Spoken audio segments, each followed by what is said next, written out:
Good evening, everyone. Officers, members and members of the public, welcome to the council meeting of East Cambs District Council. We start with agenda item 1, which is public question time. Jane? We have received none. Nothing. Okay, thank you. Agenda item 2, apologies for absence. Nothing received. Thank you, everyone here. Agenda item 3, declarations of interest. Are there any members who wish to declare? Oh, right. Jane, can I ask you to make note of that, please, Patrick? Can you just keep your hands up for a minute? Just to confirm, this is all in reference to members who sit on boards of internal drainage boards. Is that correct? Is everyone with a hand up? Thank you.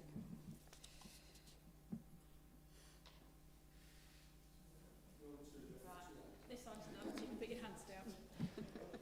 Not this side. Oh.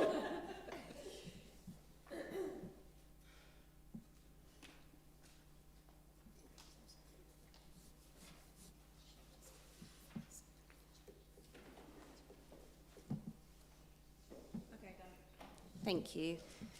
Another one. Oh, sorry, Chair. Alan. If I can just say, in addition to being a member of an internal drainage board, I'm also the East Cambs representative on the special interest group of the LGA. Thank you, Councillor Sharp. And Maggie, you wanted to say a few words? Thank you, Chair. I just wanted to give my annual advice. We are considering council tax at agenda item 12.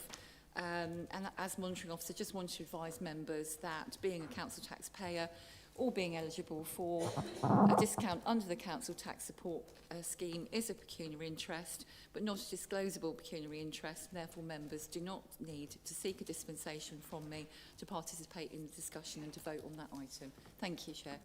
Thank you, Maggie. We move to agenda item 4, minutes of the previous meeting, 20th of November 2025, which are included in the papers. May I take that the 20th of November minutes are agreed and as a correct record? Any issues? No. Thank you. Agenda item 5 is Chair's announcements. I have none. Agenda item 6, have we received any additions? No. Thank you. Agenda item 7, notice of motions under procedural rule 10. We have received a motion, the internal drainage boards. Councillor Vellacott, you are our proposer for this motion. And do you have a seconder? Yes, you do. And do you reserve your rights? Councillor Vellacott. Thank you, Chair. Good evening, colleagues. I accept the following alteration to the motion. In the final section, second bullet point, replace instruct with invite. Thank you for allowing me to detain a busy evening for the budget session as well. I just wanted to bring this motion for our consideration today as it is time sensitive. Just start for anyone who might be listening, members of the public who aren't familiar with internal drainage boards. These are the ancient bodies tasked with prevention of flooding, they're consultees on planning applications, and they're essential to the protection of our farmland and our rural economy in East Cambridgeshire. So they're funded through a levy on the council budget, which is proportional to residential homes and also landowner rates. It's really clear that we've done great work as a council supporting them and the issues which they deal with. We've got £1 million of SILPOT for district-wide flood prevention, and we've got our reservoirs plan, which has been helped alongside Eastern Powerhouse. But a lot is changing with IDBs at a national level upcoming. Immediately we'll have some more funds available for them, which I welcome, but they will come with more restrictions. So, for example, they will fund less of a proportion of the project than they do currently, and I know that's something that IDBs have been concerned about. And there's a short-term reliance on levy rises. Unlike councils, where there's many possible streams of income and many activities, this is not the case for IDBs, and they're heavily reliant on that funding. A little bit later, the government announced that they would commission a research project into the funding in the future of internal drainage boards, which I believe East Cambridgeshire is a really key stakeholder in. It's obviously highly dependent on our rural economy, and I think that's something we ought to support as much as possible. And there is an immediate need to support that even before future government action. Very simply, I want to, through this motion, put us to the task and officers to the task of information gathering, asking officers in particular for the opportunity to provide input into the DEFRA plans. This is definitely not intended to supersede the views of IDBs, but to complement them. IDBs have very strong input on this issue already, and I think it would be great to have a coordinated response from East Cambs as well. I also want to reiterate the ability that we have to support IDBs through our funding arrangements where the regulations allow. The motion really intends to put the issue on the agenda for the final couple of years in East Cambs. I think we have the local knowledge pre-LGR to be able to do some more good work in our couple of years and hopefully hand some of that expertise over into the new authorities. I know there's an amendment today, but I think the substantive content of the motion is a really good start, and I would urge all colleagues to support it. Thank you very much. Thank you, Councillor Vellacott. I am aware of the amendment which has been circulated. Councillor Dupre, are you to propose? And do you have a seconder? And you reserve your right? Councillor Dupre. Thank you, Chair. Our purpose in moving to refer this motion to the Finance and Assets Committee is to enable the Council to more effectively address the issues it raises. The motion lists some very important issues, but in a very confused way, with no real clarity about what it's trying to achieve. It raises subjects of significance to our district, but neither properly examines them, nor proposes clear solutions other than finding 5 different ways of telling people to talk to the IDBs, and several proposals that people should carry on doing what they're already doing.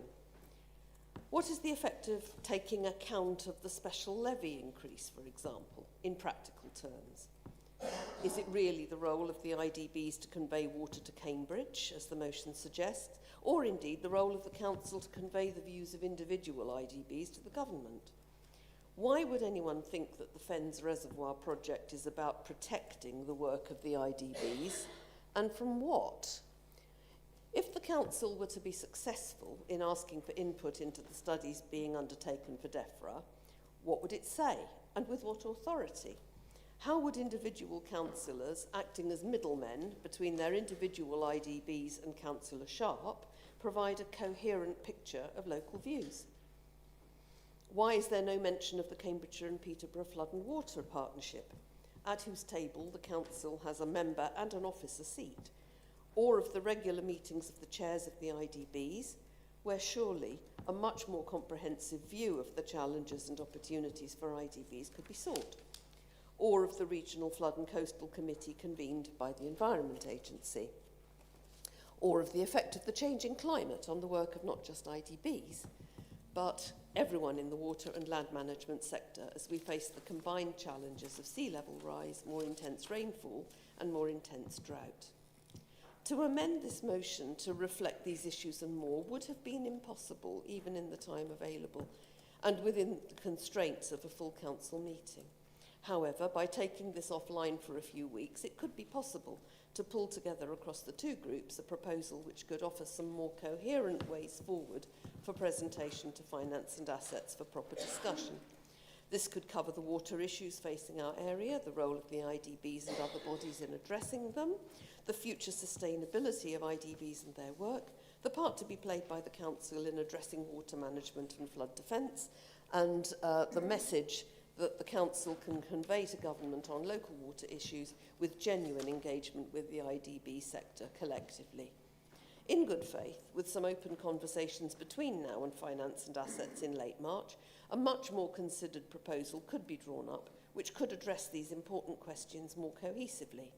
Our aim in referring the motion to committee is to provide a few weeks for those conversations to be had, and it's disappointing that the leadership tonight seems set on opposing this. Thank you. Thank you. Do we have anyone else that wishes to speak? Councillor Trapp? Thank you very much. I think it's a very important issue, this.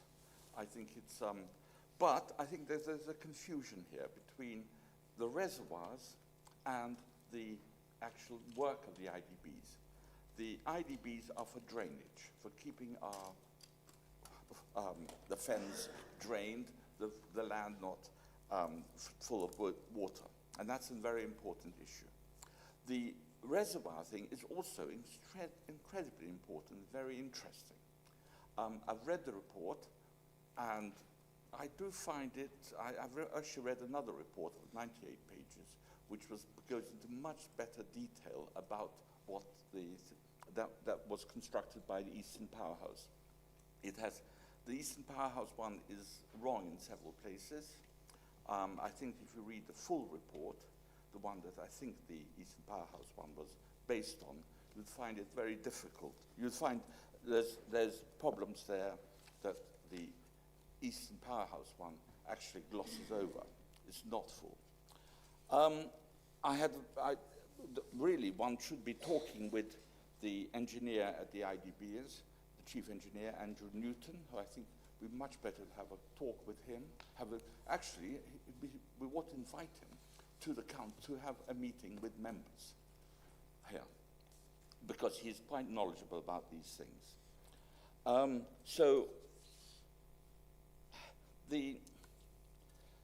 So yeah, I'd love to support it. I'm sorry that it has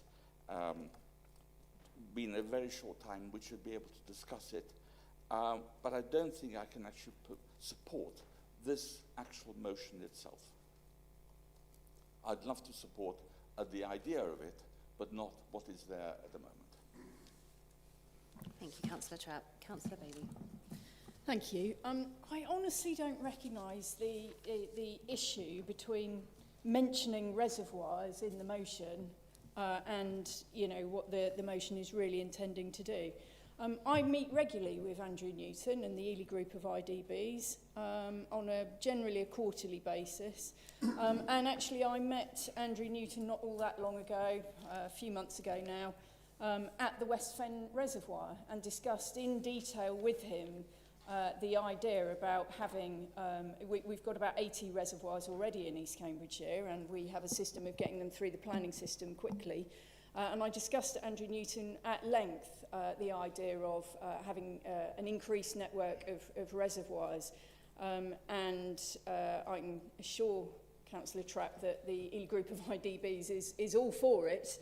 And of course, it is inextricably linked to our drainage system, because it's at its simplest about capturing the water when there's too much of it and storing it and relieving the pressure on our drainage network and relieving the pressure on the pumping engines and all the rest of it. So they are inextricably linked. It's a great idea. It's very simple at its heart, and it is quite right to mention it here. I truly don't believe that this motion should be deferred. This matter does need dealing with. There's no reason to not deal with it tonight. And if we want our voice to be heard, we need to just discuss it now and get on. The national reforms that are being led by DEFRA are progressing right now with a new funding system for IDBs coming into effect from April 26, as the motion cites. And DEFRA Commission of Research is actively seeking stakeholder input into their review of long-term IDB costs and funding models. I believe that's only running until the summer. I don't know the exact date, but I think they started for a year basically in May, something like that. So not long to go. So the idea of deferring for a few weeks is not very palatable. And if we delay, we do risk missing a critical window to influence decisions that will directly affect our district. It's important and it's urgent. IDBs are essential to flood prevention and water management and our £3 billion agricultural economy, particularly in one of the most water-stressed regions of the country. And I do think that we have future solutions to offer water-dried Cambridge through our network of reservoirs, and I think they can be stood up much more quickly than the mega reservoir at Chatteris. And so delay would just reduce our influence, it increases risk, and it weakens our ability to act in the best interest of our residents. And I therefore urge that the motion be heard tonight, and I will be voting against the amendment. And I would ask our colleagues opposite to send a united voice on this motion, and let's get this formally into the council so we can drive it forward together. Please support it here tonight. The exact wording of the motion is not what's important here. If 28 different people had written this motion, we would have 28 different versions of the motion. the grammar, the exact wording of the content. That is not what's important. What's important, the real key important bit, is inviting representatives of the IDBs to go off and gather information and bring it back here so it can inform responses into what we're doing. That's what's really key about this. You know, if we want to, the wording doesn't matter. What's important is that we need to support and advocate for our IDBs and the council. So I urge us to get on with this. Councillor Kane. Thank you, Chair. I would really like to support this motion because it is absolutely right that the internal drainage boards are fundamental to our very existence. Most of this district simply would be underwater if they weren't doing their job as well as they do, and they do need more funding and they do need more support, which is why I support the amendment, because as the motion currently stands, I can't support it. So I would like it to go to Finance and Assets Committee, be properly thought through, properly drafted, so that we can jointly support this motion. Now, I would pick up on one particular thing. The leader of the council said the words aren't important, and then she quoted one of the most important words in it, where it says, this council resolves to instruct its representatives is the word I'm interested in. Many people put their hands up to say they had an interest because they are members of the IDBs. I hope you all realise you are not there as representatives of this council. You are there as members of the IDB appointed by this council. That is a really critical legal governance difference, absolutely critical. People have to understand when they're acting on the IDBs, they have to consider and vote and act in the interest of the IDB, not in the interest of this council. They are not representatives of this council, they are appointees of this council. So if for nothing else, that one word is incredibly important because it shows a total misunderstanding of the roles of our appointed members on the IDB. Councillor Kane, And sorry, that's apologies, I just need to pause you for a second. I think we have a point of clarification. Point of personal clarification. I did, in fact, use the word invite its representatives, and I did talk about the exact wording of the motion not being what's important. It's about the intent. I just wanted to make that clear. But that is my point. It's the representatives. That's the word that matters. Whether we instruct them, whether we invite them, whether we ask them, it's the point that we are calling them in this official motion of this council our representatives, and they are not. They are appointed by us as members of that board, and it's really important that we don't cross over that distinction. A representative acts on our behalf. An appointment of ours acts on the behalf of the organisation to which they're appointed.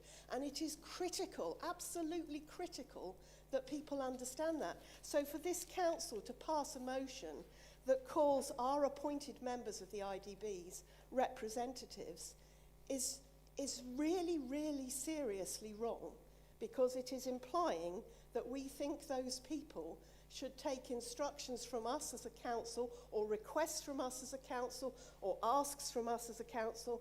They are not representatives, they are appointed members of the IDB.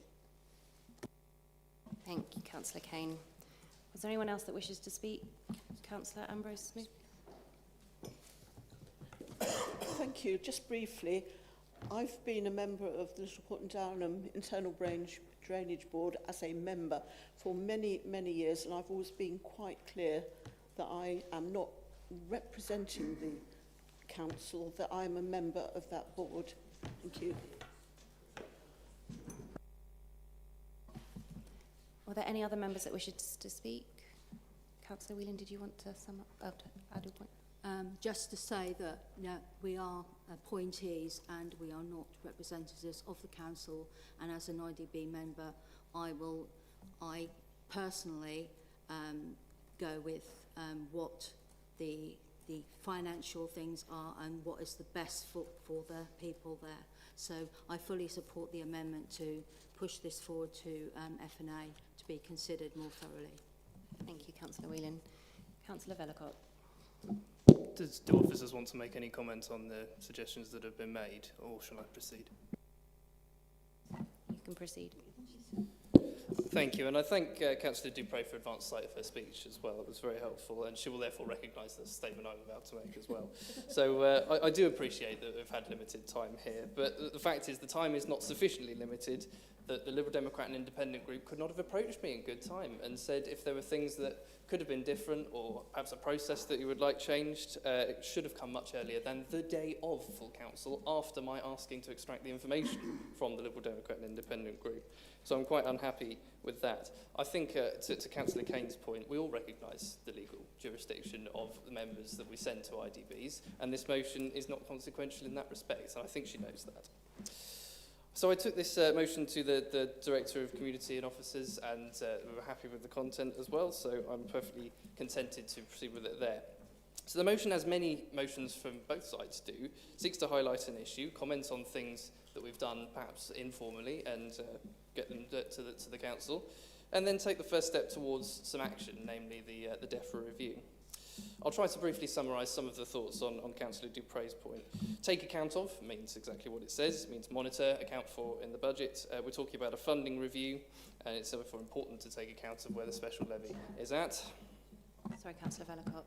Sorry, point of order. This is supposed to be a speech about the amendment. Yeah, I will take that. It literally is about the content of the amendment. The amendment is to refer the motion. That's all. He's answering your comments that you made, Bet.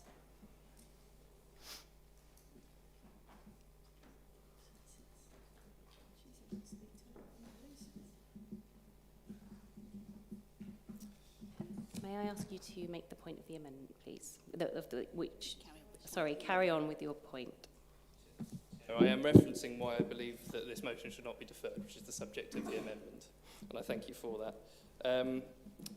I think the council should be involved alongside its IDBs, alongside, not superseding, but alongside its IDBs in representing views to the government. And I think this amendment would deny us that opportunity because it moves it to finance and assets and delays us significantly.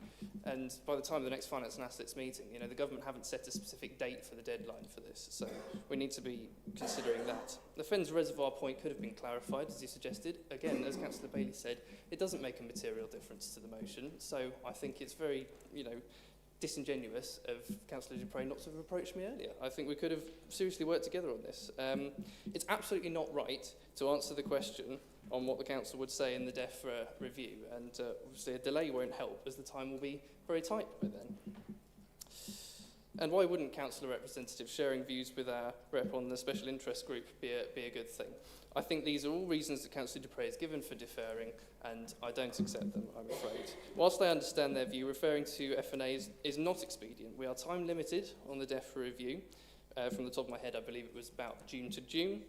And full council is a good forum to get the majority of IDB representatives in the room. And I think the motion does the right thing because it will allow for cross-party input on the information that we give to the government. And I genuinely want to say, and I know I'm supposed to go through the chair, I want to work with you guys on this. I think we have the same view as Councillor Kane has said on the fact that action needs to be taken. I think we've got the mechanisms for that action.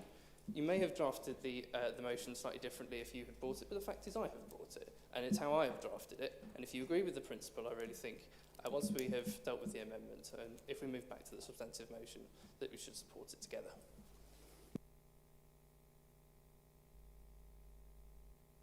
Thank you, Councillor Vellacott. We will now move to the vote on the amendment. Can I ask that all those in favour of the amendment, please raise your hands. Thank you. And all those against the amendment, please raise their hands.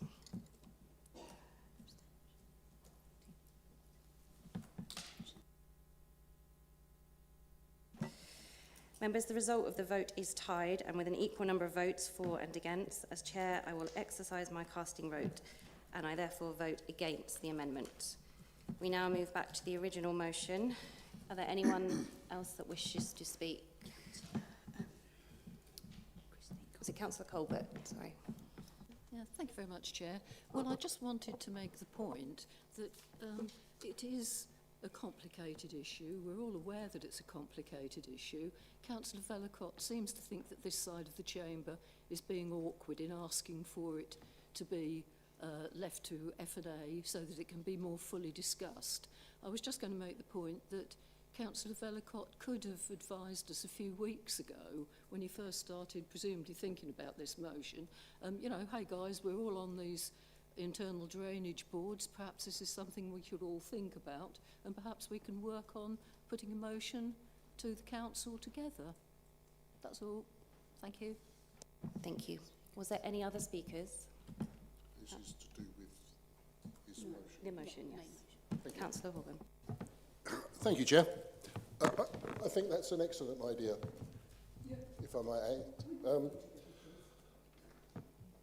I'd hoped, and the example that we have here in tonight's minutes, of an example of where Councillor Inskip and I worked together to make some modifications, to bring forward a motion that this council was able to support unanimously on the subject of long-term empty properties.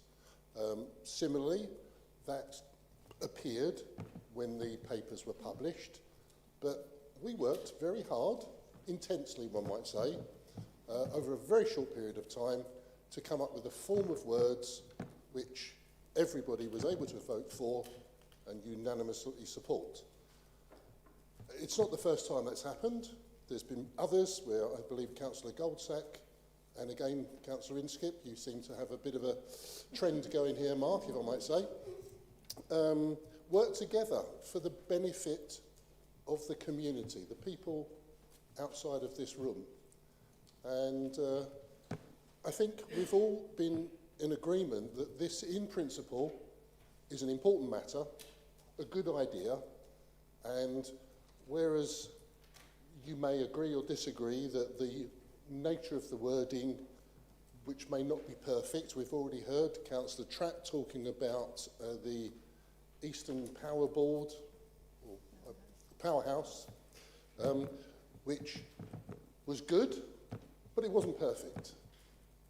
I'm summarising or paraphrasing what you were saying. So therefore, even those people with seemingly much more time to actually get the ideas right still can't get to the point where Councillor Trapp would put his hand up in favour of it. Now, all I'm saying is that whilst I am in favour of this, I'm a member of the Middle Fen and Mere Internal Drainage Board. I know that how important this subject is to all of us, whether you're on one of those drainage boards or not, as a member appointed by this council. If we're going to just argue the toss over wording, I think we're losing sight of the main objective here, and that is to get the best outcome for our drainage boards and the communities it serves. So I would just ask people to reflect on that momentarily before they cast their vote for or against, because I'd like to think that we've heard several people now say, let's all work together for the benefit of the community, and I'm certainly in favour of that. I hope that I've proved that with the recent example that I mentioned, and then perhaps we'll get the outcome that everybody here desires. Thank you, Chair. Thank you, Councillor Horgan. Is there anyone else that wishes? Councillor Wade? Councillor Wade. I just want to add something in defence of accurate wording, not, just coming up in this conversation. When a document is published and put into the public domain, it exists on its language without context. So I think to say in this chamber that wording and is less important than intent when something becomes a public document is not something that I would subscribe to. So not necessarily referring specifically to this, but I actually think clear wording and unambiguous statements on published statements are quite important, and I couldn't go without commenting on that. Thank you. Thank you, Councillor Wade. Councillor Holtzman. Councillor Wade has taken the words out of my mouth. Thank you, Councillor Trapp. I have another bite of the cherry. Great. No, I know full well that the IDBs do support the reservoirs. It's very important. My point is about the Eastern Powerhouse thing is that those reservoirs depend very much on there being a water treatment plant, which is at the moment, and it won't be built for several years. So the movement to Honey Hill, I think, has been stopped. It's not going forward, and that was reliant on that particular project. Also, it's not IDBs, but also the Environment Agency that's involved. That actually gives a permission for abstraction licenses. They will consult with the IDBs, and I know that the IDBs are actually all in favor of this, but it's still to do with the Environment Agency.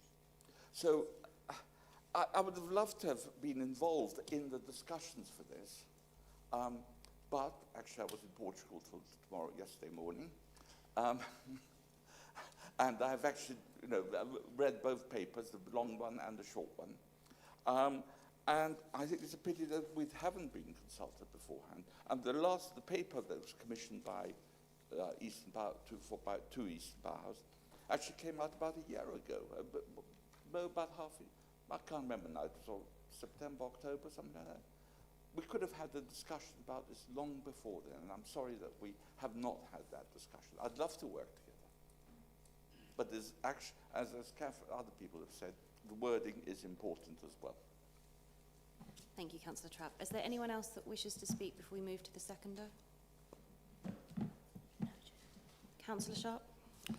Thank you, Chair. I'll be relatively brief, but happy to support this motion. I sit on, as I mentioned, I sit on the LGA Special Interest Group, and the work that's being done by colleagues from other council on this is huge and very extensive. Water resources, the use, the retention, the funding of them need a higher profile, and in areas like East Cambridgeshire, it is an important issue. The work being done by DEFRA and MHCLG will have a huge effect on communities across the country, so we need to try and influence them as much as we can. The SIG, the Special Interest Group, has certainly managed to highlight the issue across government, and it's been discussed certainly by questions by both in the Lords and the Commons around the issue. The financial pain at the moment currently falls on a few councils and who have to manage the downstream water issues. But we do need a more sustainable financial model. The levy that the IDBs raise on councils can, in some parts of the country, certainly Lincolnshire, some of the Lincolnshire, our colleagues in Lincolnshire, the levy increases excuse me, are higher than the council tax that those councils are legally able to raise. So that falls on residents in the end of the day. So obviously it's a situation that we cannot sustain as certainly from a council's point of view. And going back to, just to finish, the IDBs are very important to us. I sit on one of them, but the fund we need for the future water resources and water management, we need to try to make that a more sustainable and fairer way so that the funding is spread across rather than falling in a few areas. But I support the motion. Thank you. Thank you, Councillor Sharp. Councillor Vellacott. Thank you, Chair. I thank colleagues for a fair debate there. Look, this motion was published almost 2 weeks ago, and I more than welcome colleagues coming towards genuinely, because there's 28 of us here, right? It's not just us. I want to work across party. We've seen it in so many instances. We've had accessible play. That's been fantastic. You know, we had the Ely Junction motion. There's so many examples of this. I've checked on our official documentation, and we... Ask you to turn your mic off. I've checked on the council's official documentation, and we do refer to sending representatives to the board. And besides, I think it is of no consequence what we refer to there. I would have had a seconder from the Liberal Democrat Independent group, but I just felt it was more appropriate given that the council as a whole has a, not because he's on my side, but the council as a whole has a representative on the LGA Special Interest Group. I felt it was appropriate for Councillor Sharp to second the motion, and that is why I've done that. But they had a great deal of time to approach me, and the fact is, they didn't approach me at all. They didn't approach me at all. I had to email Councillor Dupre, and I am grateful for her response, but it was at 9 o'clock this morning. And, you know, I work, I'm not a full-time councillor, and unfortunately we need, as you've enunciated, if there are to be amendments to motions, we need a bit of time to consider them. But look, we're doing good things, and I think the proposal to put this forward with the DEFRA consultation as well is absolutely the same as all other motions when we say to do this kind of thing. Officers will come to both groups for a steer, and we will get information. And you know, my email is open. I'm happy to meet for coffee. Actually, you know, remember Councillor Wade and I put the debate not hate not motion. That's exactly what we did, and it worked really well. And so they will have input. I don't want them to worry about that. And I think they'll have input on a thing that we've all agreed is a really important thing that we all really want to support. And like has been said, you know, we can have debates about exactly what we're going to put in the motion and what we're not, but I think the actions remain the same, and I'm really keen to support that. I just want good work done expeditiously. If we delay this, we're risking not being able to do the central thing of the motion, and then we might have perfect wording according to everyone in the room and no ability to do anything about it. So I'm not trying to catch anyone out. I just want us to do good work as a council, supporting these really important bodies. I really hope, I will be genuinely sad if we don't get that through tonight. Thank you, Councillor Vellacott. We now move to the vote. May I ask that all those in favour of the motion please raise your hands.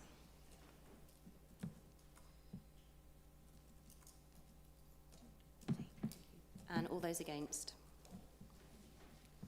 And those abstaining?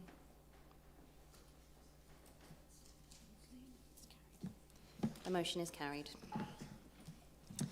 We now move to agenda item 8, which is questions from members. We have received 4 questions from councillors. The first question is from Councillor Inskip. Councillor Inskip, would you like to ask your question, please? Thank you, Chair. Yes, it relates to the motion that I proposed at the last full council meeting. So at the full council meeting on Thursday, the 20th of November 2025, the council resolved to direct officers to develop a new empty home strategy by July 2026. Can the Chair of Operational Services Committee update the Council on the work already undertaken and confirm whether officers are on track to complete the work by July 2026? Thank you, Councillor Inskip. Councillor Huffer. Thank you, Chair. Sorry, I anticipated you there. Thank you, Councillor Inskip, for your question. The Waste and Environmental Services Manager, Nick Baker, was tasked with taking this work forward in late 2025. He has since met with a number of officers undertaking similar work in other local authorities and attended a recent workshop hosted by the Chartered Institute of Environmental Health to examine good practice in this area.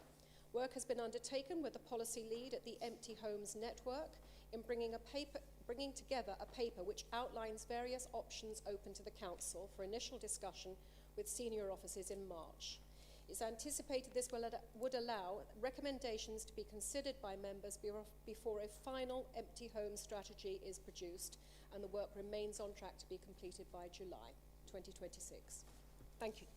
Thank you, Councillor Huffer. The second question is from Councillor Dupre. Councillor Dupre, would you like to ask your question?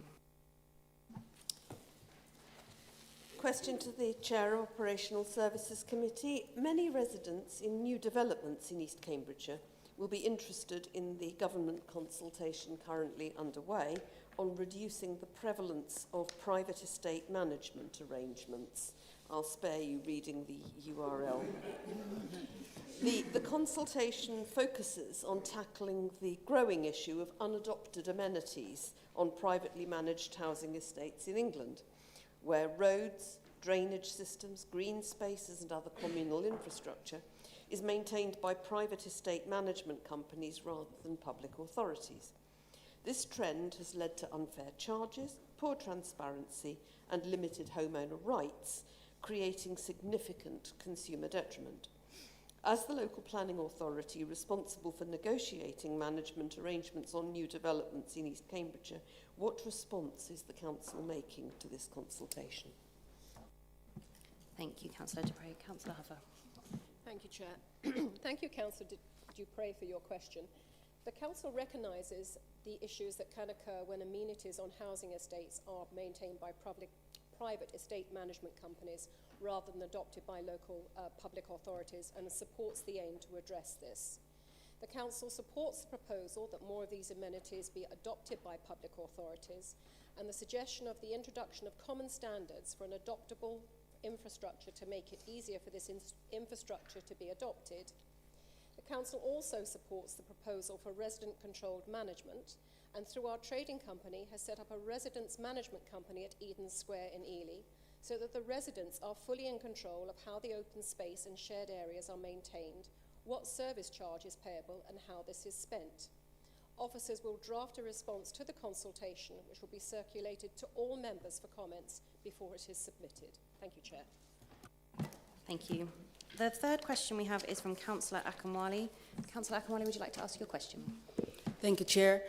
Can the Chair of the Finance and Assets provide a clear update on the delivery of the Council's Accessible Play motion passed in May 2024, which I proposed and that you seconded? So for context, the motion committed the Council to an independent audit of play areas under its control. It invited parish councils to submit their sites for the same audit, council funded, and brought the audit outcomes to F&A, alongside developing an inclusive playground strategy, toolkit, and a communication strategy. So given the last couple of F&A updates have included the same updates along the lines of no significant updates, with no further information on the specifics, can you therefore confirm in your answer to the above, 1, exactly how many parish sites have been audited to date, and how many still remain? 2, what is the exact date of the audit's completion? 3, what exactly will a detailed, and when exactly will the detailed reports on the audit come to the F&A, noting that no audit report has come to us for sites already completed? 4, when will the Inclusive Playground Toolkit be published? 5, when can we expect a communication strategy to promote inclusive playgrounds? 6, what practical guidance and support have been provided to these parish sites to complete the audit? 7, what benchmark cost ranges are the cost officers using for an inclusive playground? 8, when can we expect to see the inclusive playground strategy, which needs to be in place before we can start awarding inclusive play grants? 9, when can we expect the seal grant criteria to be brought to F&A? 10, what support and guidance will be made available to applicants for the grant? And 11, when can we finally expect this audit to move to the delivery? Thank you. Thank you. Councillor Sharp. Thank you, Chair, and thank you to Councillor Akinwale for your question, and I certainly know the passion you have for this issue. Members have received updates at every Finance and Assets Committee meeting. We were told early on that Pippa Play have limited resources to conduct the audits, but we did agree that it was important to use an independent organisation that sits outside of the play industry. I know through being a trustee of the Ellesmere Centre in Stepsworth, I know we got them to do something, Pippa that is, and it took quite a while, so I know their resources are stretched. 19 parishes expressed an interest in the audit of their play areas. 15 attended an information seminar with Pippa Play, and 7 submitted information for an audit, all of which have been completed. 3 reminders about the audit offer have been sent to parish councils since the seminar took place. There is no end date for audit's completion. Parishes can still request an audit. The council prioritised the parish audits, and so the audit of ECDC managed play areas is due to complete in the spring. A date for the audit report for the East Cambs managed sites to be presented to a meeting of Finance and Assets Committee will be confirmed once the full report is received. The Inclusive Playground Toolkit will form part of the Inclusive Playground Strategy. Once the East Cambs managed play areas audit is completed, there will be a review of what communications will be issued. Pippa Play, the company conducting the audits, have supported parishes throughout the audit process. Making a play area inclusive isn't just about providing appropriate play equipment, it is also about making the play area accessible to all, and costs for this will vary. Officers will follow the council's procurement rules to establish costs. A draft strategy will be presented to the September meeting of Finance and Assets Committee. Subject to the decisions made later this evening, SIL criteria will be presented to Finance and Assets Committee in March. Officers will offer guidance and signpost parishes to other sources of support. Discussions with developers providing new play areas about making these more inclusive is already taking place. Two recent examples of this are in Kennet and Little Downham. Once the East Cambs audit report is received, a plan for what adjustments can be made to these to make them more accessible will be developed. Thank you, Councillor Sharp. And the fourth question we have is from Councillor Trapp. Councillor Trapp, would you like to ask your question? Thank you very much. Long way down to the mic. I hope it works. This is the Chair of Audit. External Auditor Ernst Young, I think, annual audit report to the Council's Audit Committee meeting of 20th January for the year 2024-25 noted that the first version of the draft financial statements published by the Council had significant internal inconsistencies, demographical and arithmetic errors that should have been identified through internal quality review prior to publication. I did spot arithmetic errors as well. Working papers and requested evidence were not provided in line with the agreed timetable and were generally not to the expected standard. This caused significant slippage to the agreed project plan and inefficient use of the planned audit resources. Because of the significance of the matter described, have not been able to obtain sufficient appropriate audit evidence to provide a basis for an audit opinion. And lastly, balance sheet figures did not agree with the Council's own records, leading to misstatements across pension assets, property, plant and equipment, and capital grants. EY warned, if we're not satisfied with the pace and substance of improvements, we would be minded to issue statutory recommendations and cited the recurring inability to prepare robust financial statements and support the audit process. What plans does the Chair of Audit have to ensure an improvement on the dire audit judgment? Thank you, Councillor Trapp. Councillor Sharp, can you just turn your mic off, please? Thank you. Councillor Brown. Thank you, Chair, and thank you for your question, Councillor Trapp. I can confirm that meetings have taken place with external audit to agree on actions going forward. This was reported to Audit Committee on the 20th of January. A recruitment process has also taken place for the role of Principal Accountant, and I can confirm to Council that the final audit opinion was received at 8:34 p.m. on the 20th of February, and that opinion found that external audit did not need to issue any statutory recommendations. Thank you, Chair. Thank you, Councillor Brown. We move on to agenda item 9, which is asking for the Council to approve and adopt the 2026-27 pay policy statement. Can I ask Nicole Pima to present the report as the HR Manager? Thank you, Chair. The Council's pay policy statement has been updated for the new financial year. The statement is a requirement of the Localism Act, and 3.2 details the pay for the 5 posts designated as Chief Officer. The lowest point on the Council's pay scale equates to £12.85 per hour, which will increase with the pay award once agreed. The Council will continue to meet and exceed the national living wage, which is currently £12.21 per hour and is set to increase to £12.71 from the 1st of April. The ratio between the highest grade and the lowest grade is 5.6 to 1 at the scale minimum and 6.1 to 1 at the scale maximum. Members are asked to approve the updated pay policy statement, and I'm happy to take any questions. Thank you. Thank you. I will propose from the Chair. Can I have a seconder? Happy to second, Chair. Thank you. I have nothing further to add to this. Does anyone have any questions or anything they wish to add to the debate? No. We will take a vote. All those in favour, please raise their hand.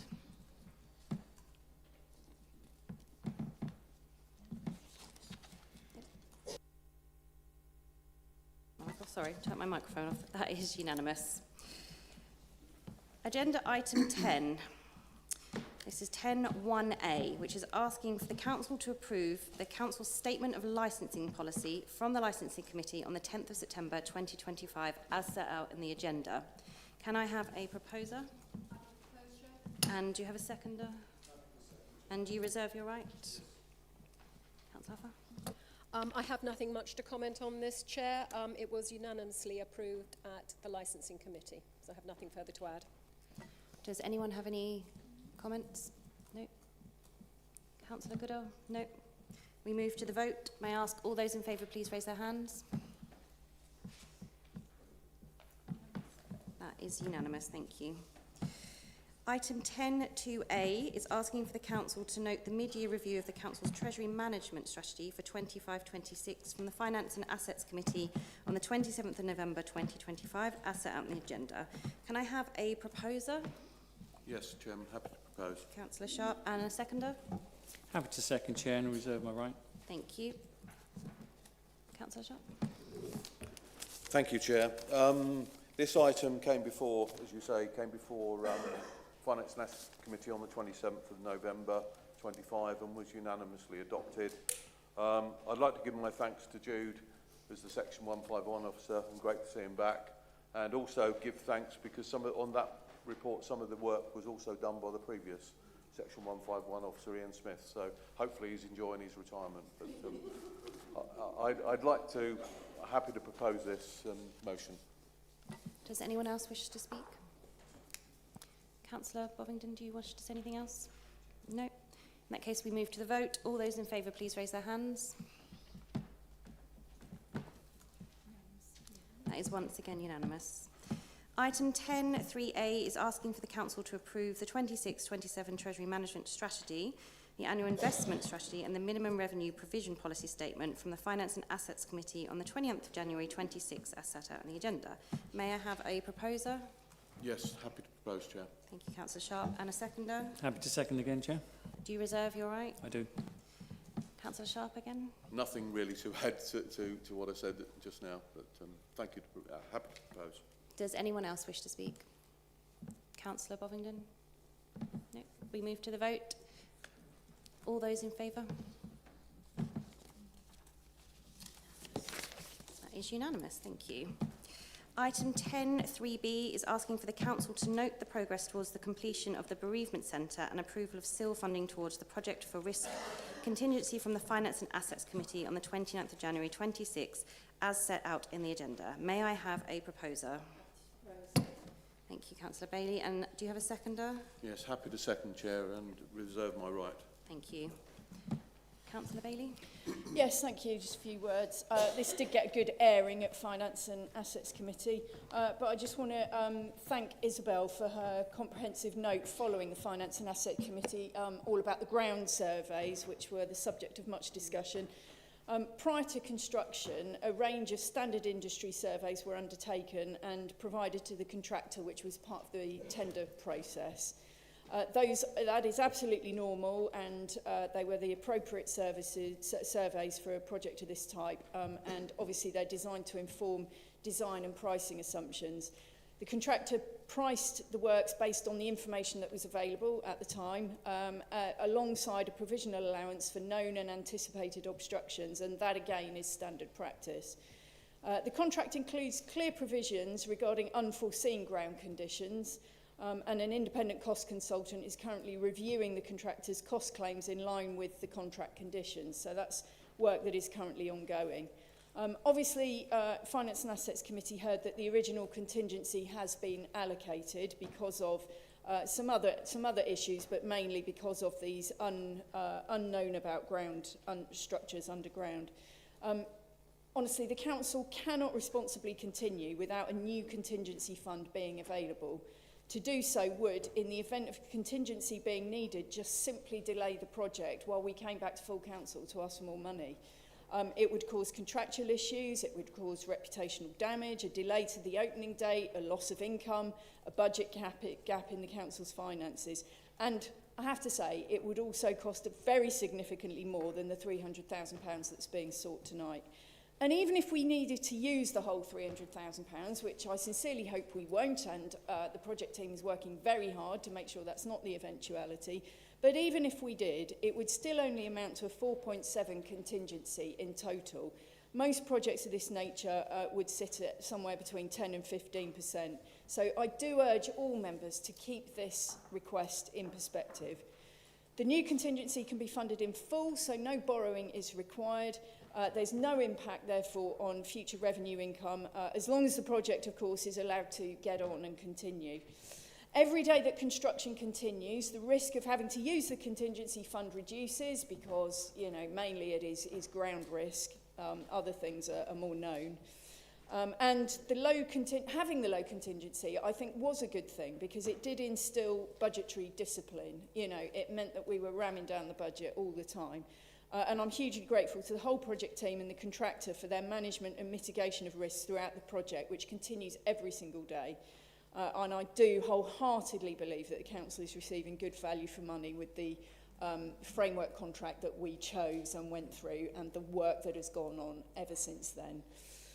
And I'm delighted to note that the project is ahead of schedule, which is fantastic news. It's on track to begin offering services and support to our residents from the autumn. This project supports the growth of our district. It will provide badly needed services closer to home at reasonable prices, and it will rejuvenate a much loved and special site full of important wildlife with access for residents. So I do urge people to be sensible and support this, which is only a contingency fund and, you know, is not intended for use, but is there in case it is needed. It is the responsible thing to do. Thank you, Councillor Bailey. Does anyone else wish to speak? Councillor Dupre. Just 9 months ago, this council was told that the contract entered into by the leadership of this council for its crematorium was a standard contract at a fixed price with provision for exceptional circumstances and at a low risk. Now, we are being told that the contract was not standard, the level of risk accepted by the council was significantly greater, and the price was not, in fact, as fixed as had been claimed. We on this side never accepted this. Which councillors on this authority did? Having already burned through its contingency funding, the leadership is coming back to this council for a further £300,000. A real opportunity cost for all the good that this sum could have done for local communities. This misbegotten project, which started at £9 million and is now approaching 14 million, must live within its means, and we cannot support this proposal. Thank you, Councillor Dupre. Councillor Kane. Thank you. I would like what I'm going to say to be minuted in full, please, and I'd also like a recorded vote on this. So as Councillor Dupre said, in May 2025, when we agreed the budget for this project, we were told in the paper that went to Council, clause 5.13, following the procurement process using the national framework, the Council is required to enter into a joint contracts tribunal design and build contract with the successful contractor. The terms and conditions for the contract are in a standard form and will commit the Council to the build programme. The cost returned through the tender is a fixed price. However, as with all contracts of this nature, does make provision for exceptional circumstances, but remains low risk. I stress the contract is of a standard form.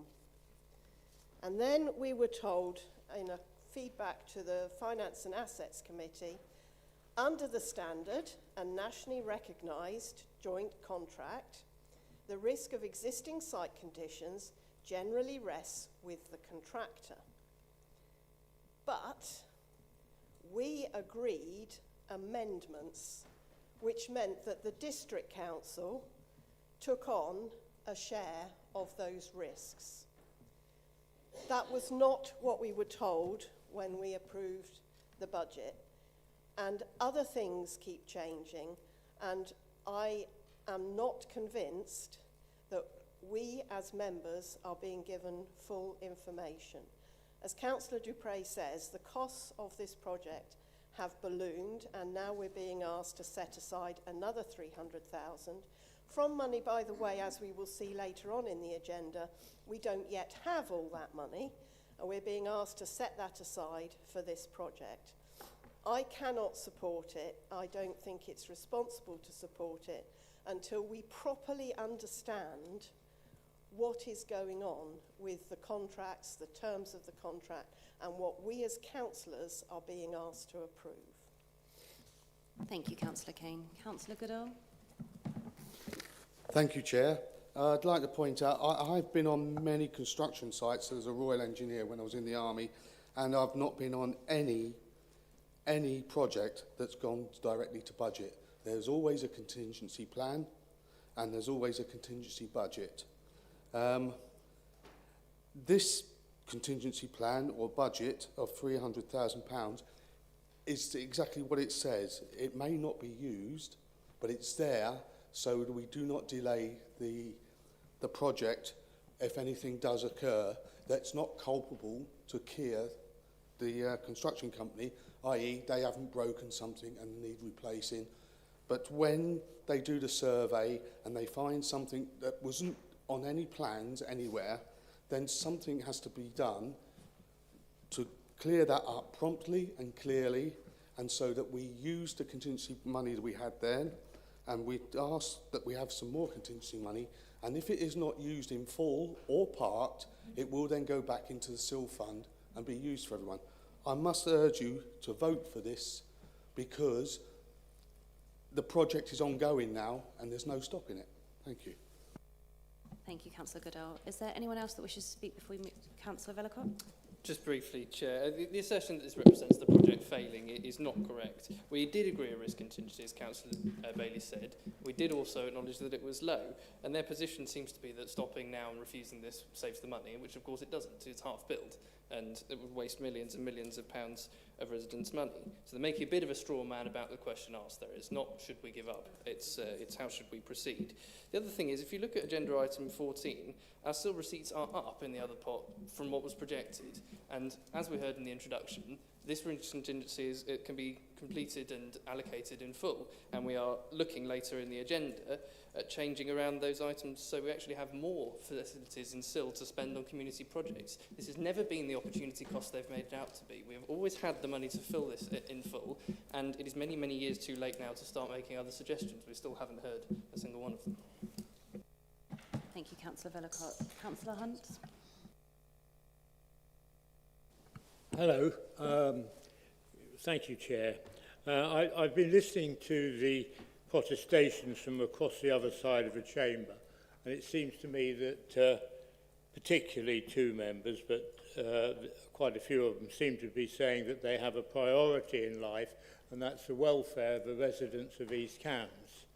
I believe that we over here have that priority, but what I can't get my head round is 1 minute saying that you represent the people of East Cambs and you have their best interests at heart, and then you try and stir it up and try and cost the residents of this district by delaying or postponing or renegotiating. And what you're trying to do is just score political points, not to the service of the people of this district. And I wish and I hope that the least you can do would be to abstain. Thank you. Councillor Inskip. Thank you, Chair. In response to Councillor Hunt, our responsibility here is to those residents and to the finances that they pay through their council tax money. We need to look, we're looking here at how a contract is managed. Now, I managed contracts in my day job, significantly bigger than this, fixed price contracts, some of them, and if I went back and just blindly said, oh, we need to spend more now, I wouldn't still be doing that job.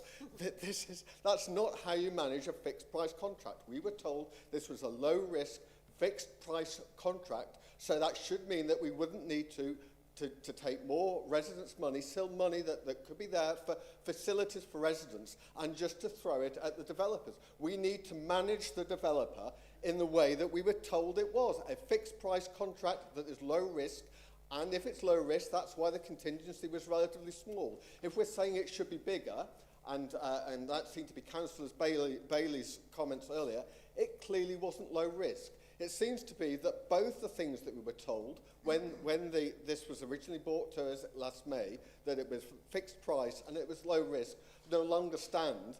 And it seems to be that the administration are happy to accept that and happy to just add another £300,000 of SIL, which we frankly don't have today, and which could have been, when we do get it, be used better to benefit residents across the district, facilities that they actually want, rather than facilities when they were consulted, they rejected. Thank you, Councillor Inskip. Councillor Trapp. Thank you very much. I know that we can't stop this project because it will be a waste of money. But the thing is that we were presented with no alternative but to put in another 300,000. There wasn't any idea of cost cutting or changing some of the specification so that we could actually do it in budget. And I think in most households that's what would happen.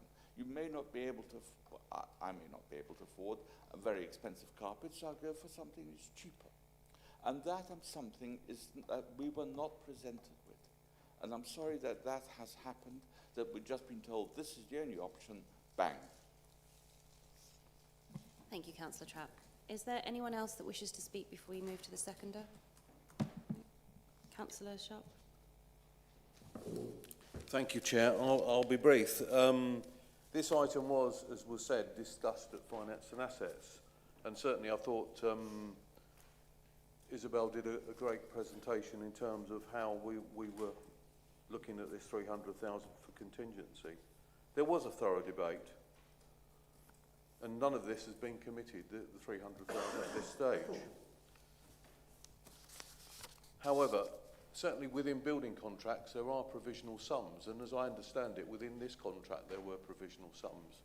So that is where the contractor says, this is what I think it's going to cost, but obviously if there are unknowns, then that will add to the build cost. So, and that was certainly mentioned in the debate we had at Finance and Assets, so it's not an unknown situation. So without delaying any more, I commend this 300,000 to, obviously we don't want to spend any more money than we need to, but none of this has been spent yet. But I do recommend or ask Council to vote for this. Thank you. Thank you, Councillor Sharp. Councillor Piggy. Thank you. Yeah, I do want to address a few things. Yes, we could have had a different type of contract. Had we de-risked the contract completely, clearly the cost of the contract, when the contractor was taking on all the risk, would have been millions more. It would have been very considerably higher. We had undertaken very extensive surveys, all sorts of technical surveys, geo-environmental and geotechnical investigations on the site. You cannot survey a site to death. It's an industrial, it's got a past industrial use, that site. You can't explore every single unknown. So some unknowns have occurred. It is exceptional circumstances. I do note with some irony that the Lib Dem and Independent Group's budget proposals later this evening rely on the income from the bereavement centre. And if we do as they wish tonight and don't allocate this contingency fund, and if a contingency use is required and there isn't money there available, it will stop the project while we organise a council meeting and come back here and ask for the money. That will cause delays, that will cause contractual issues, that will cause a delay to the opening time, that will cause a loss of income. So, they are undermining their own budget proposals with not supporting this. We have suffered exceptional circumstances. Isabel went through some of those examples in the Finance and Assets Committee. Slabs that we knew about, which turned out to be significantly deeper than the properly expert surveys had been able to establish, for example. The costs haven't ballooned. It's completely wrong to present it in that manner. The costs have become known at the final business case stage and then were locked down through a contract. What has happened is that there have been exceptions that could never have been foreseen. And that sort of thing happens every single day to big projects like this, particularly on past industrial use sites. And I can't even begin to name the number of county council projects that suffer similar things. In fact, I find it hard to find a county council project that doesn't have an overspend. And of course, we're not in overspend territory here. We're working every single day to avoid it becoming an overspend. There is no overspend as we stand here today. And Councillor Kane, I'm sorry, but you've had nearly a month since the Finance and Assets Committee meeting where you voiced similar concerns to seek reassurance about the contract. And have you done so? You know, it sounds as though you haven't. You could have done so. This isn't actually council Councillor tax. Bailey, sorry, can I just pause? Is it a point of order? Point of personal explanation. I have indeed been in correspondence about various issues relating to this. Thank you, Councillor. Well, I mean, what I heard from Councillor Kane was that she had not bottomed out her queries on the contract. If they want to support, residents in fact did not reject the bereavement centre, and I remind our colleagues opposite that in fact we were voted in as the administration. People knew about our bereavement centre project, and I remind everybody that something like 83 people responded to the informal consultation that took place, of which about 40 or so talked about their love of the past use as an outdoor centre. And we all know the problems that we had with trying to resurrect it as an outdoor centre. There is no planet on which you can say that residents rejected the bereavement centre. You know, we were voted in as the administration. We were perfectly clear that we wanted to deliver this. And finally, I just want to say that if you know, they need, our colleagues opposite need to support this if they want not to undermine their own budget proposals, which they're going to talk about soon, because they are relying on the income from the bereavement centre in those budget proposals. Thank you, Councillor Bailey. Can I now move Jane to a recorded vote, please? Thank you, Chair. Right, we'll move to the recorded vote. We'll start. Councillor Akinwale. Against. Councillor Ambrose Smith. For. Councillor Bailey. For. Councillor Bovingdon. For. Councillor Brown. For. Councillor Kane. Against. Councillor Colbert. Against. Councillor Denny. Against. Councillor Dupre. Against. Councillor Edwards. For. Councillor Goldsack. For. Councillor Goodell. For. Councillor Holtzman. Against. Councillor Horgan. For. Councillor Huffer. For. Councillor Hunt. For. Councillor Inskip. Against. Councillor Lay. Against. Councillor Miller. For. Councillor Pettit. For. Councillor Sharp. For. Councillor Trapp. Against. Councillor Trent. Against. Councillor Vellacott. For. For. Councillor Wade. Against. Councillor Alison Whelan. Against. Councillor Christine Whelan. Against. And Councillor Wilson. Against. 14.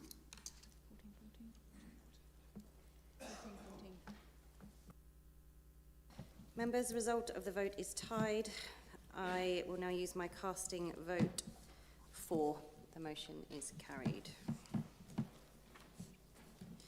We move to agenda item 11, which is asking members to consider the making of the Witcham Neighbourhood Plan. Can I ask Isabel Edgar to present the report, please, as the Director of Operations? Thank you, Chair. Just by way of update, I'm pleased to report that at the referendum held on the 12th of February, more votes were cast in favour of the Witcham Neighbourhood Plan than against, as follows. So 141 votes were in favour, 14 were against, and no ballots were rejected. So this is a positive result, which means that recommendation 2.1 and 2.2 in the report stands, and that the final step in the process is for this council to formally make the Witcham Neighbourhood Plan part of the development plan for East Cambridgeshire with immediate effect. Thank you. May I have a proposer, Councillor Inskip, and a seconder? Do you reserve your rights? Councillor Inskip. Thank you, Chair. I'm very pleased to speak in support of making the Witcham Neighbourhood Plan. It's about 4 years ago, Friday the 18th of March 2022, I found in my diary, I was invited to Witcham to share my experience of developing a neighbourhood plan in my own parish of Sutton. And what stood out that evening was the enthusiasm in the room, residents determined to shape the future of their village rather than just leave it to chance. And that determination didn't fade after that first meeting. And over the past 4 years, a dedicated group of residents have invested a remarkable amount of time and effort working closely with their community to produce the plan that we're discussing this evening. Now, Witcham is a small parish, 189 homes, 439 residents, but it has a distinct character and important assets. There are some small businesses. It has a conservation area along the High Street and part of Silver Street. It includes part of the Ouse Washes, which is an area of international ecological significance. And those are exactly the sorts of local qualities that a neighbourhood plan is designed to recognise, to protect and to enhance. For a parish of this size, it's an impressive result. It will be the second smallest parish in the district to adopt a neighbourhood plan. And that, again, I think shows the commitment from the local community. The referendum result speaks for itself. A 41% turnout on a cold, wet February day is a strong level of engagement. And the fact that 90% of people voted in favour gives this plan a clear and strong mandate. So I'd like to thank and congratulate everyone involved, the steering group, the volunteers, the residents who took part, and on behalf of the community and the district, I'd like to say well done, and I'm very happy to support the making of the Witcham Neighbourhood Plan this evening, and I encourage colleagues to do the same when it comes to the vote. Thank you, Councillor Inskip. Anyone else wish to make a comment? Councillor Dupre, did you wish to say anything? Just very briefly to say that, like Councillor Inskip, I would like to offer my congratulations to Witcham Parish Council and to the residents of Witcham who have voted overwhelmingly in the recent referendum on its neighbourhood plan. This is the third neighbourhood plan in the 4 villages in our ward, and I thank all of those who have worked so hard to put it together, and I welcome it wholeheartedly. Thank you. Thank you. Councillor Inskip, did you have anything else to add? No, thank you. We move to the vote. May I ask all those in favour, please raise their hands. That is unanimous. Thank you very much. We now move to agenda item 12, which is asking members to consider the Council Tax, Revenue and Capital Budgets report. Can I ask Jude Anthony to present the report as the Director of Finance, please? Thank you, Chair. Council is asked to approve the 9 recommendations as detailed in paragraph 2.1 of the report, including the Council Tax Resolution as detailed in Appendix 1 and the Council's budget as in Appendix 2 to 5 of the report. The Council Tax Resolution Appendix 1 was circulated after the main agenda was published because we were still waiting for final information from some of our preceptors at that time. Since the report went to Finance and Asset Committee, I have also consulted with local businesses in line with the statutory requirement. Government's finance policy statement published last November sets out the first multi-year funding settlement in many years and introduces reform to make local government funding fairer and simpler. The report's now updated to reflect the final settlement figures and the business rates information from NNDR 1 return. This information was not available at the time the draft budget was presented to Finance and Asset Committee. The papers in front of you also now shows a council tax freeze in 26-27 as voted at Finance and Asset Committee. In addition, I have made few other adjustments as new information has come to light between the 2 meetings, notably the increase on internal drainage board levies from 6 to 7.5%. For 26-27, final core spending power set by the government government is broadly same level as the provisional settlement figures. However, the projections indicate a reduction of approximately 500k in both 27-28 and 28-29. The shortfall in 26-27 is offset by the introduction of a new adjustment support grant of 564k, which provides transitional protection in the first year of the settlement. In addition to the adjustment support grant, the increased income from renewable energy and the enterprise zone, the Council is in a slightly improved position for 26-27. As a result, the level of surplus reserves required to balance the budget has reduced from 3.7 million to 3.2 million. The Council has a set balanced budget for 26-27 and 27-28 through the use of the surplus savings reserves, meaning no immediate changes to the service deliveries are required. This has been achieved without increasing the Council's element of council tax in 26 and 27. This is the 13th consecutive year with no increase. However, the Council continued to face a significant savings requirement in the years 3 and 4 of the MTFS, and must therefore begin considering how this funding gap will be addressed to ensure the balanced budget in those years, particularly if the LGR is delayed. Members will note that while the fair funding review has now concluded and the multi-year finance settlement is in place, a degree of uncertainty remains. Allocations continue to be subject to transitional arrangement and funding projections, meaning the full impact of our funding position and service pressure is not yet clear. I will continue to monitor developments closely and update members as further information becomes available. Thank you. Thank you, Jude. May I have a proposer? Yes, Chair. Councillor Bailey, and a seconder?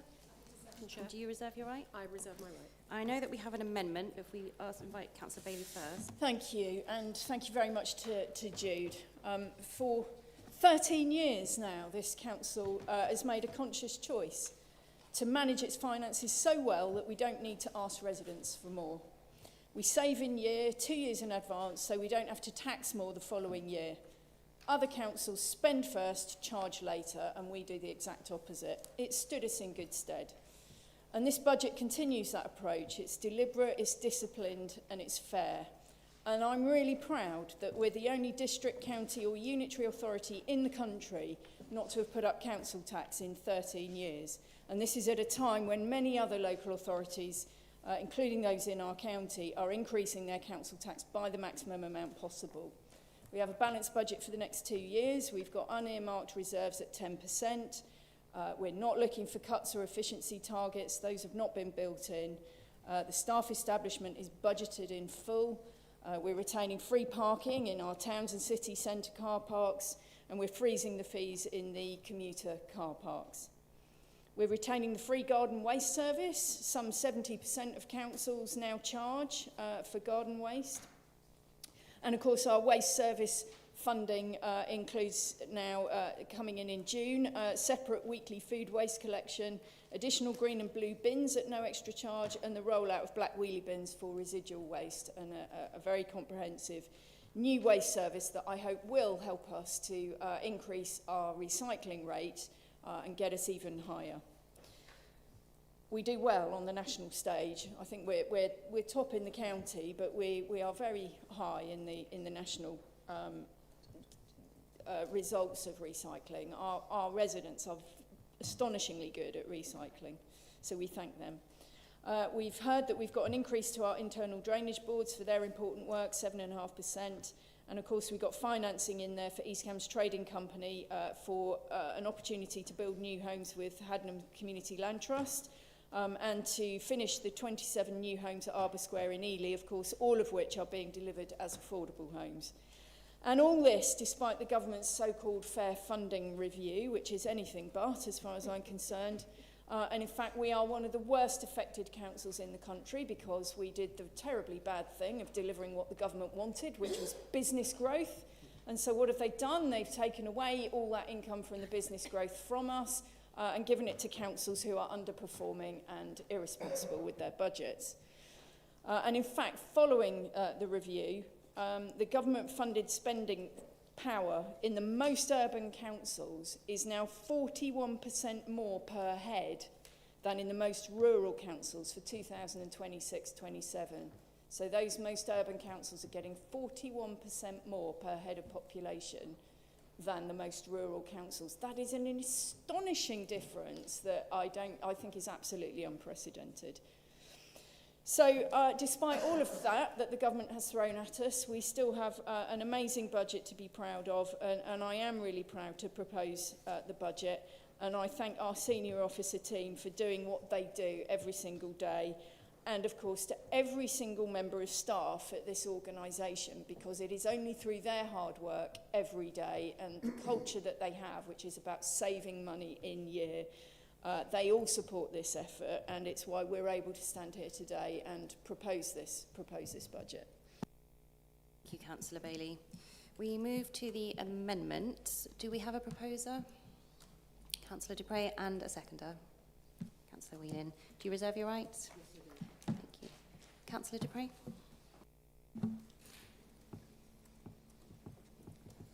Thank you. Like the Conservative group tonight, we will be proposing a council tax freeze. I'll say that again. Like the Conservative group tonight, we will be proposing a council tax freeze. If last year and previous years are anything to go by, the group opposite will be all over social media later tonight claiming the exact opposite. But our amendment tonight proposes a council tax freeze, and I would like to make sure the truth has its boots on before the inevitable lie is halfway around the world. Within the constraints of our council tax freeze, we would like to redirect several items of funding to where they will do real good. Firstly, we wish to fund the initial capital cost and ongoing revenue cost of implementing proper parking enforcement, something which almost every other council in the country has done. Residents of East Cambridgeshire are fed up with selfish, obstructive and dangerous on-street parking. For over 5 years, the leadership of this council has been trying to strong-arm our overstretched police force into running its own ARP warden collective of volunteer epauletted parking officials. But it just ain't happening. I recently met 2 whole police officers walking up Forehill in Ely, having ticketed a couple of cars. But that's not enough. There are examples of bad parking in our market towns and our villages, junctions, on double yellow lines and everywhere. It's time to join the rest of the country and do this properly. Secondly, we wish to put an additional £100,000 into environmental and climate work. The £100,000 climate funding that used to sit separately without being uprated for years has now been incorporated along with other funds into an amalgamated budget line. All but £8,000 of that amalgamated pot is spent on staffing. Our aim in adding a further £100,000 to this budget line, as represented in the table on page 9 of our amendment, is to make more funding available for climate and environment projects that will make a difference. Thirdly, arts, culture and tourism in East Cambridgeshire could really do with some support from this council. In particular, since the District Council's tourism function was hived off to City of Ely Council, it does almost nothing outside Ely. East Cambridgeshire is a wonderful place and not enough is being done to promote it to potential visitors. Our district is also home to some amazing artists who could also do with support and promotion, not least because of the spending power they can attract into the area. Fourthly, we also propose revenue funding to sit alongside capital grants in supporting further provision of community facilities. And fifthly, we want to re-establish a citizens' advice presence in Ely. It is now years since most of East Cambridgeshire lost its source of independent advice, and the council's alternative touring advice bus has shrunk to almost nothing. The outlay for this could be found in several ways, of which we propose just 2. Firstly, a £200,000 turnover allowance on staff costs in recognition that there will be staff vacancies throughout the year. And secondly, to revise projected interest income by an additional £160,000 per year in recognition that actual interest in previous years has been greater, considerably greater, than the assumptions made at the time of budget approvals. We believe it's time to start using council income to do real good for local residents in our local communities. Thank you. Thank you, Councillor de Bray. Does anyone else wish to speak to the amendment? Councillor Vellacott. Thank you, Chair. I'll go over a couple of specific details to start with. I'm glad to see the inclusion of the bereavement centre. I think that's the prudent and sensible thing to do, so thank you. I'm also glad to see a council tax freeze, but the amendment causes a big rise in our Year 3 budget gap, and I want to take a look at a couple of things that have been proposed. It really isn't responsible, as I said last year, to assume we won't have staff. Obviously, there will be some vacancies, but we're talking about £200,000 worth. Bit of basic maths tells me that might be 8 full-time equivalent for the entire year or something like that, and I don't think that's a fair assumption. It's certainly not sensible to put it in a budget document. Under their proposals, civil parking enforcement appears to be really cheap, and it's not, quite frankly. They put £600,000 in the capital. I am actually glad to see it in the capital statement this year, because it wasn't last year, but it's certainly not enough. I think Fenland cost over £1 million in capital, wasn't it? Yeah, roughly. And I'm not sure the calculation behind £40,000 revenue cost either. Again, the principle, as we've said before, is a massive blank cheque. You have to fund enough to be effective, but the more you fund, the less you get back. And it will really hurt our finances to implement CPE to the extent necessary, which their amendment does not account for. It hurts especially when the county council, of which they are in administration, could decide overnight to do it for us. If you care that much and we are an obstacle, stick a motion into the Cambs County Council, and we'll probably back you, to be fair. But they won't, because it doesn't stack up financially, and their budget certainly doesn't allow for extra spend at the moment. So why put it here? We are working with a police alternative, which I know Councillor Bailey, Councillor Horgan in particular, continue to press on. It's not good enough at the moment, we all know that, but it is a higher priority, and we have seen it, as Councillor Dupre elucidated. We must not assume interest rates will be higher. We must not assume interest rates will be higher, especially when they're on a trend of coming down. That is very irresponsible. We must use them when they're set. We don't want to be overestimating that kind of thing.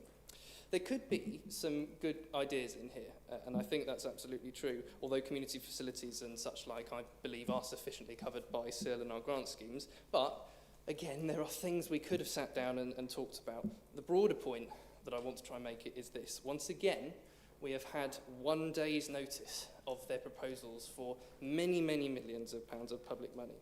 You know we are in control of this council. Let's just be honest. So if you truly want some of these things, for the benefit of all of our residents, come and ask us. You know, we need to discuss this with the people who can make it happen. And I think to have 24 hours notice, I don't understand how you expect us to sit and support it. I'm not sure what Councillor Dupre is saying, but I'm hoping she's agreeing with me. And, well, that's a shame. I think she should agree with me, because I think she should approach the people who are in control of this council, because, as I've said, I think some things in this budget could be things we could explore. But unfortunately, we've had no time to consider the implications. How you can expect our officers to do the same is beyond me. You lump the reasonable things together with stuff that is clearly not prudent. And that, at the end of the day, that's why I can't support this. And I feel that, in some respects, that might be a shame. But for now, the inconsistency and, frankly, the bad taste now being left by this amendment, I will vote against it. And I'll press ahead with our budget, which actually genuinely puts residents first. Thank you. Councillor Hunt. Thank you, Chair. I must say I was impressed with Councillor Dupre repeating the fact that the group opposite are going to go to 0% increase on council tax. They're following us. They'll never catch up, but they're following us, and it really is, isn't it? It's really a form of flattery to say we've realised we've been wrong for so many years, and now we'll see that you're popular and people like it and the public appreciate it, so we'll follow you. Go on, we're with you. Well, thank you, and join the Common Sense Club. Thank you, Councillor Hunt. Councillor Trapp. Thank you. I did an analysis of the MTFS over the past few years. I can show you the graphs. I was absolutely surprised. Never has the MTFS been actually predictive. It's always been, the next budget has always been different. And then I realized why. It's because about £2 million has been put into the surplus savings reserve every year. Sorry, the £2 million hasn't been audited, so it may be roughly about the same, but it's something like £2 million every year from funds has been put into the surplus savings reserve. Now, this £2 million, that should be spent on residents. Why are we putting in so much money into the surplus savings reserve just to maintain this mantra of we haven't put up the council tax? We could have done, and things, talking about civil park enforcement, I know there's problems in the SERMs. I have had a couple of residents have, but at the meeting you had with the MP, I think sometime in about 3 years ago. Anyway, have voiced this. And it's a service that we should be doing. That it's rather like bins. We are not protecting our residents from things like parking. I drive up to Forehill, find lots of cars parked on it, lots of things happening. So there's no point about it. So it's something we should be providing, and we don't. We also, I think, are, in some departments here, we are understaffed. I know this from having dealt with those departments. They're saying, oh yeah, we can't, we're just very busy. We'll have to wait a bit until we can come to your case. This is something we ought to be providing for residents. Very important. But all we're doing is actually stuffing money back into the surplus savings reserve. And actually, I suddenly realized, what a wonderful idea. You know, because under LRG, we've had 4 councils refuse us. Only one, Fenland, has actually decided that they want to join with us. And this could be a dowry. You know, the princess of these can be given, here you are, here's a dowry. You can claim £12 million, or probably 15,000, sorry, be 15 million by the time LRG. Here's a nice dowry. So I think it's been very astute that we actually providing the surplus all the time when we're not spending it on the residents. Thank you, Councillor Trapp. Councillor Inskip. Thank you, Chair. So, yeah, I'm very pleased to speak in support of this amendment from our group because it's forward-looking, it's community-focused, and it's practical. It's about strengthening East Cambridgeshire, not simply maintaining what we have, but investing deliberately in areas that will improve the daily lives of our residents and support the long-term resilience of our district.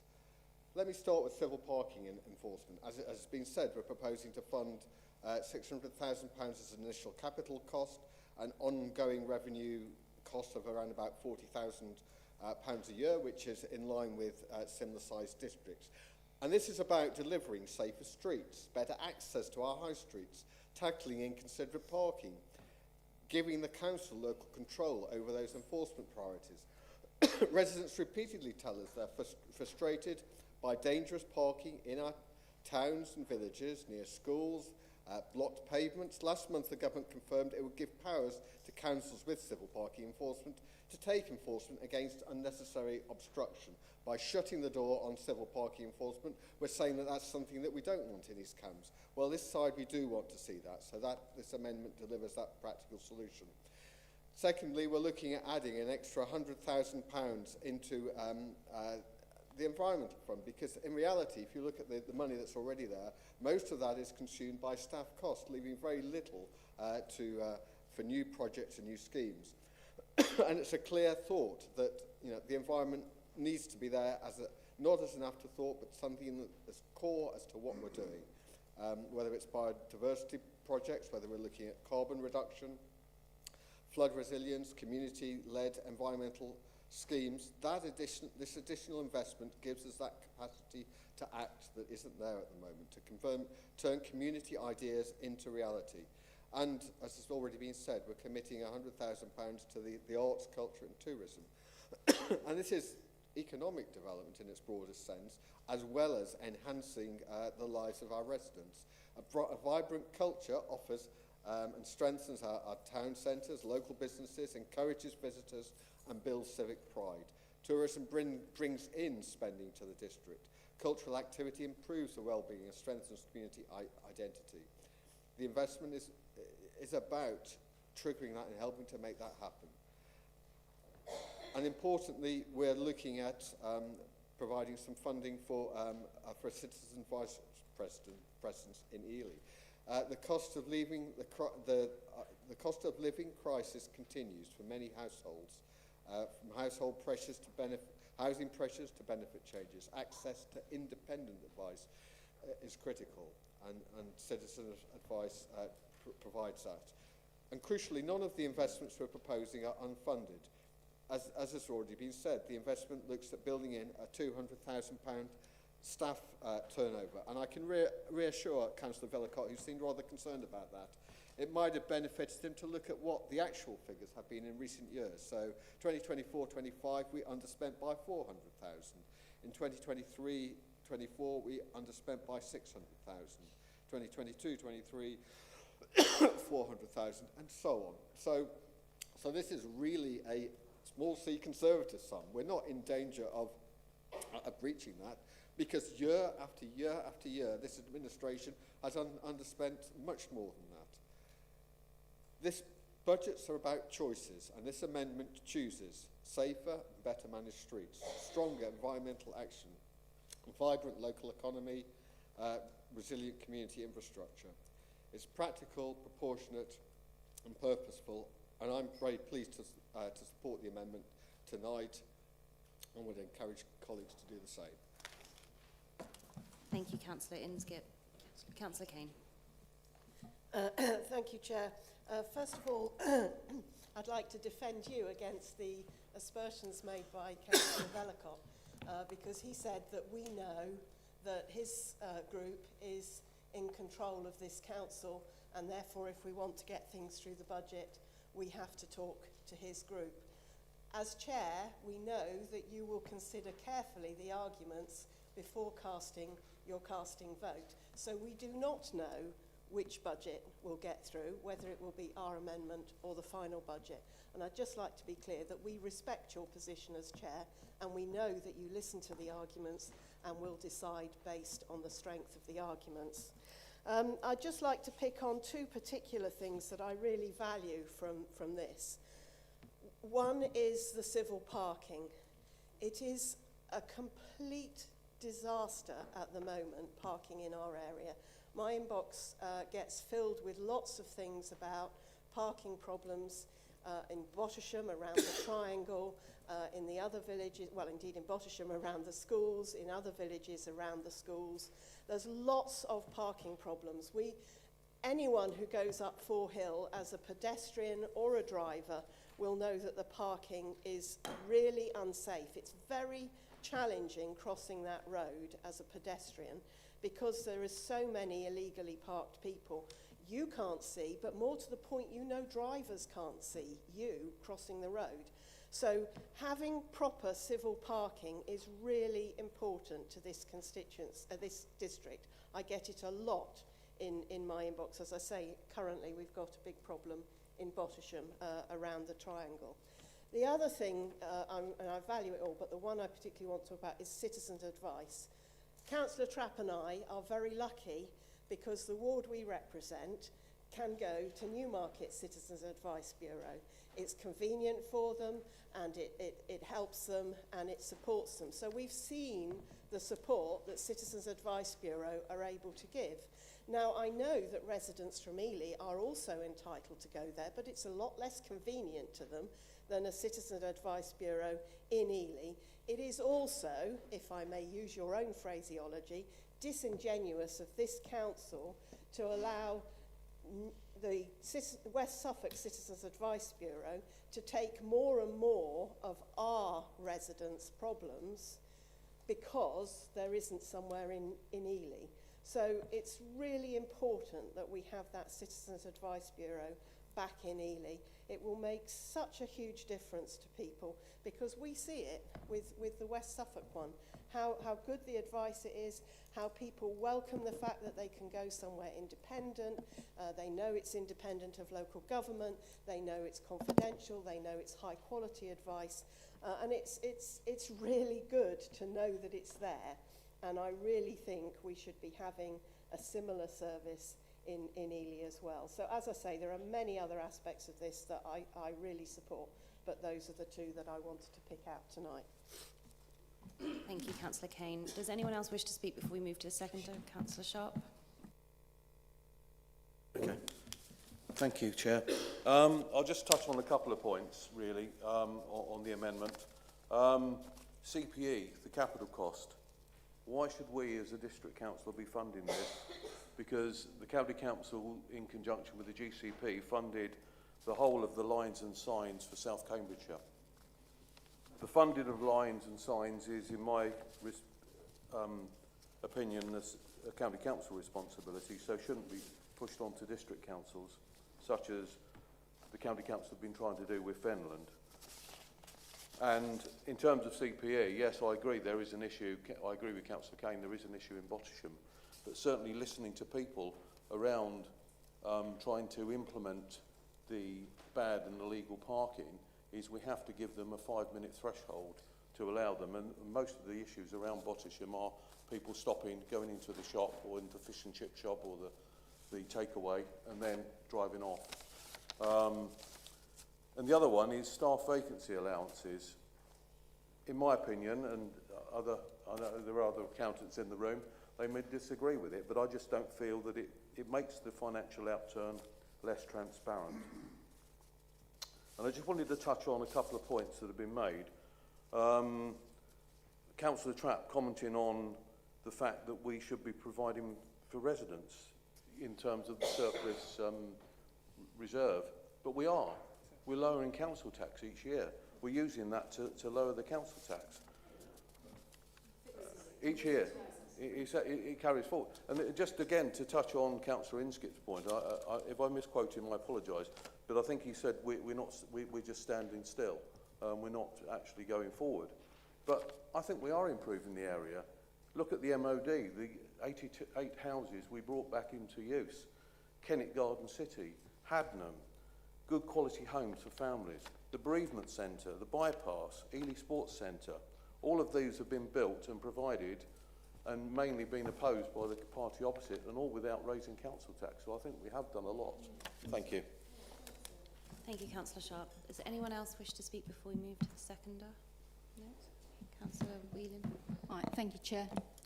I'm very pleased to second this amendment because it does something that a good local government should always do. It matches financial responsibility with visible, practical improvements to people's daily lives. It is an amendment, it's a carefully costed, fully funded and prioritised package that strengthens services, supports communities and keeps faith with residents on council tax. As set out in the papers, it delivers civil parking enforcement, doubles the Environment Fund, invests in arts, culture and tourism, supports community facilities, restores a citizens' advised presence in Ely, makes sensible and realistic assumptions about staffing turnover and increased interest, income and freezes council tax for 2026-27. I'll repeat, freezes council tax for 26-27. Let me start with civil parking enforcement.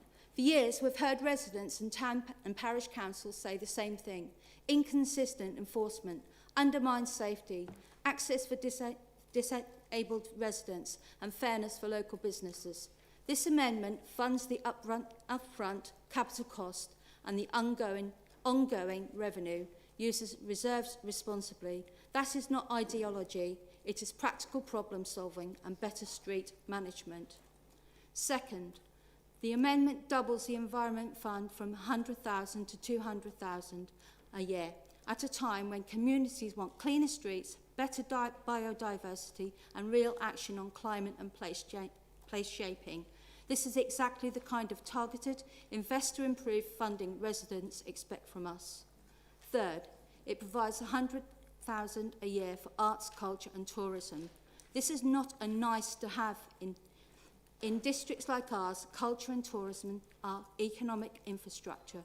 They drive footfall, support jobs, strengthen pride in place. This investment helps our market towns and villages thrive rather than just tread water. Fourth, it puts $75,000 a year into community facilities. This is about youth groups, community halls, local projects, and the glue that holds communities together. If we are serious about prevention, resilience, and social value, this is exactly where some of our money should go. Fifth, and this really matters, it restores a citizen vice president in Ely, funded at $45,000 a year. At a time when people are struggling with debt, housing issues, and the cost of living, this is a targeted, high-impact intervention. It helps residents early before problems escalate and before costs land back on the council in more expensive ways. Now let me turn to the financial discipline in this amendment, because this is where it really stands up to scrutiny. It builds in a £200,000 turnover allowance on staff costs, recognises the simple reality that there are vacancies during the year, and it revises interest income assumptions by £160,000 to reflect actual performance in recent years. That is not creative accounting, that is honest, evidence-based budgeting. It improves the credibility of our figures and reduces the in-year surprises. And crucially, this amendment delivers all this while freezing council tax in 26-27. I'll repeat, freezes council tax in 26-27 in a cost of living context that matters. It sends a clear message we can invest in priorities and still respect the pressure households are under. So what we have here is not a shopping list, it's a coherent alternative, invest in enforcement, environment, culture, community support and advice services, budget more realistically for staffing and income and protect residents from a council tax freeze rise this year. In short, this amendment is progressive and practical. It strengthens our district, supports our most vulnerable residents and does so within a responsible financial framework. For these reasons, I am happy to second this amendment and I urge members across the chamber to support it. Thank you, Councillor Whelan. Councillor Bailey. Thank you. Well, I rise with a sense of serious deja vu. We've been here before. Although I must say, Chair, that it's nice to see the Lib Dem and Independent Group U-turn on the local council tax reduction scheme. I note that they're now proposing our 8.5% contribution scheme, moving away from their often repeated policy to provide 100% discounts. It's nice that they've come over to our way of thinking. It's also nice to see that they now responsibly accept the bereavement centre income as part of their budget proposals, although if they had their way earlier, they could now be staring down a budget gap from lost income from the delayed opening. And I see they're taking advantage of the Conservative Council's well-run finances in supporting our proposal to freeze council tax, not a position they've taken elsewhere in the county, and of course here, where they've opposed it for so many of the past 12 years, and often with great hyperbole about how irresponsible we're being. And I see that Councillor Dupre hasn't listened to what I said last year about civil parking enforcement. I'm afraid her budget is woefully inadequate to run CPE. $600,000 to carry out the county council's work in updating lines and signs is still not enough, Councillor Dupre. In Fenland, where in fact they've got less kilometres of road than East Cambridgeshire, the cost, as quoted by her own county council, is north of £900,000. And £40,000 to fund the ongoing cost of running CPE is absolutely absurd. In neighbouring South Cambridgeshire, where CPE is run exclusively by the county council, under her leadership, the running cost deficit is nearly 4 times that. Councillor Kane, Councillor Inskip and Councillor Trapp need to talk to their colleague to their left. The Lib Dems have been running the county council now for 5 years. Councillor Dupre is the deputy leader.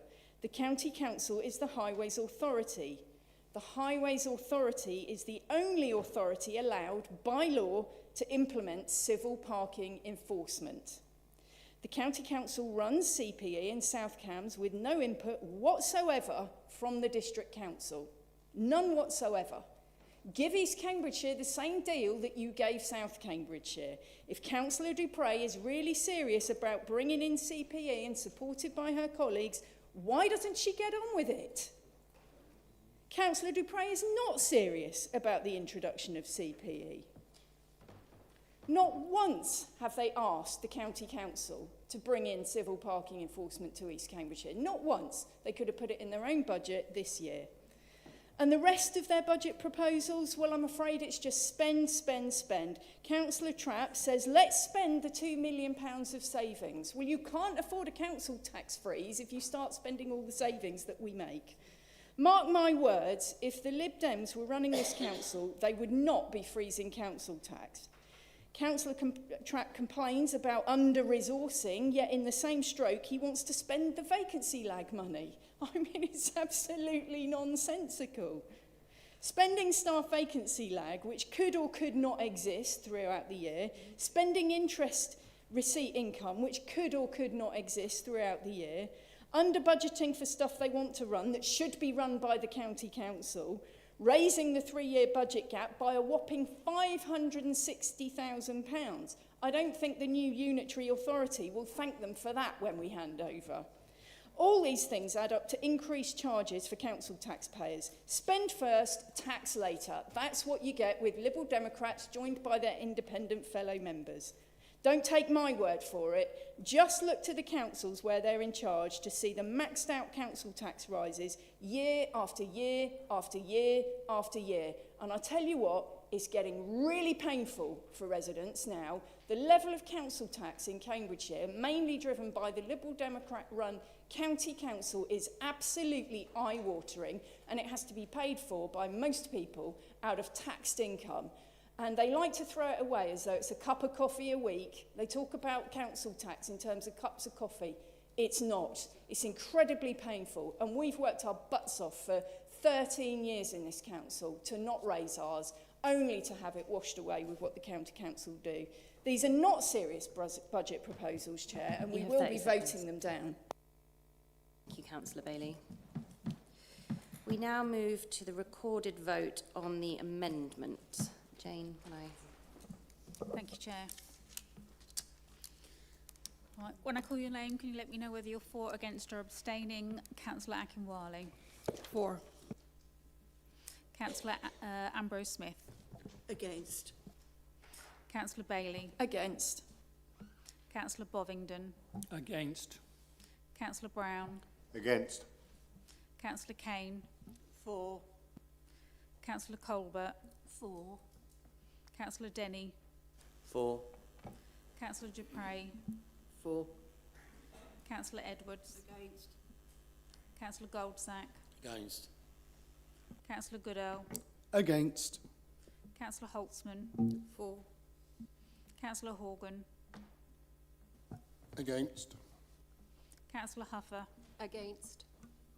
Councillor Hunt. Against. Councillor Inskip. For. Councillor Lay. For. Councillor Miller. Against. Councillor Pettit. Against.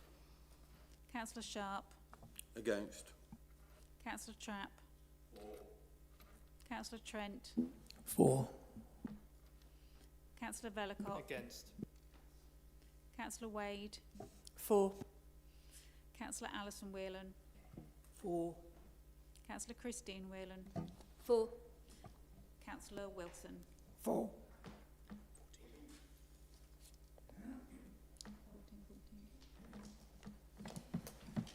The recorded vote is tied. I will therefore use my casting vote and I will be voting against the amendment. Therefore, the amendment is lost. We move to the original motion with anyone, other speakers? Councillor Vellicott. Yeah, thank you, Chair. I will say something on our budget. 13 years is unlucky, but not for us. I'm quite happy about that. We're freezing council tax for the 13th consecutive year. We still have 2 years of balanced budget, and that is widely recognised. I've been at the LGA recently quite a lot at the national level as unprecedented. I just want to quickly say, out of the Environment Fund, they talk about a lot of it going on staffing. Well, actually, one of the staff members we employ is our ecologist, and she does enormous work, much beyond her value in terms of salary, and I thank her very much for that. You particularly see that in planning applications. And others, I'm afraid, as Councillor Bailey has very eloquently said, sit here having supported a county council budget which raises borrowing, maxes out council tax, makes no efficiencies, and does very, very little to improve the state of our rural roads in East Cambridgeshire. The Government's, I'm going to call it the unfair funding review, caused massive uncertainty, and we still rode out the storm to give residents in East Cambridgeshire a balanced budget. And I want to tell Councillor Trapp why I think it matters that we use the surplus savings reserve to do that. I didn't grow up in poverty, but for most of my childhood, I was just above that line. And, you know, at the point where if you sacrifice a lot and you work very hard, you do make ends meet. They're not just the majority of people, they're the people who don't get help, right? They don't qualify for benefits, they don't qualify for a council tax reduction, and coincidentally, they're the ones that are most affected by the cost of a price of a cup of coffee, as we've heard. And, you know, in the form of a council tax rise, using the surplus savings reserve, you know, if we didn't do that, and we weren't able to do that, and we held out for as long as we possibly could, and then all of a sudden we were in a massive deficit, and we're faced with a council tax rise, that doesn't sell out the generations above me, it sells out my generation and my children's generation. You know, and the council tax rise in this instance, almost a 20th of which at the county is going to paying off debt. Every penny here goes on services. That matters because debt massively sells out my generation. For now, ends meet and people get the vital services. It's absolutely brilliant. I wish the national government would take note of this as well. But tomorrow the services are worse and more expensive because of debt. And they're not worse for the people above my generation. We refuse to take that path at East Cambs, and I'm really proud of it. We invest in the next generation with affordable homes, we support businesses with free parking, we invest millions in community infrastructure. I'm really proud of the budget we set because it is enormous hard work. It's not the easy path. Let me be clear, officers quite rightly and objectively put a maximum rise forward to F&A and we turn it down because we should be increasing every year economically speaking, but why would we raise council tax when we don't have to? It's not our money, it's theirs. I will only ever support a council tax rise. Let's be clear, if we allocated the surplus savings reserve, we would be talking about a council tax rise down the line. That's absolutely inevitable.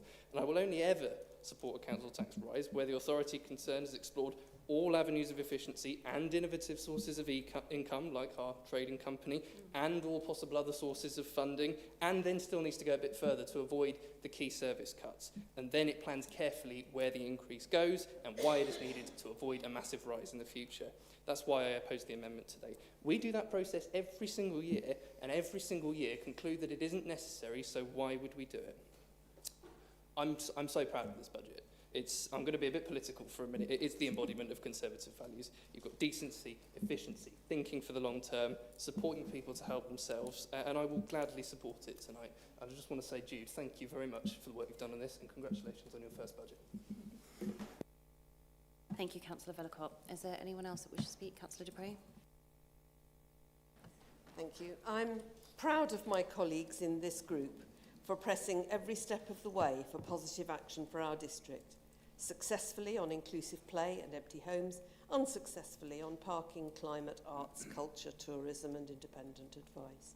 We will continue to champion these things and to hold the leadership of this council to account for its do-little approach and its vision-free administration.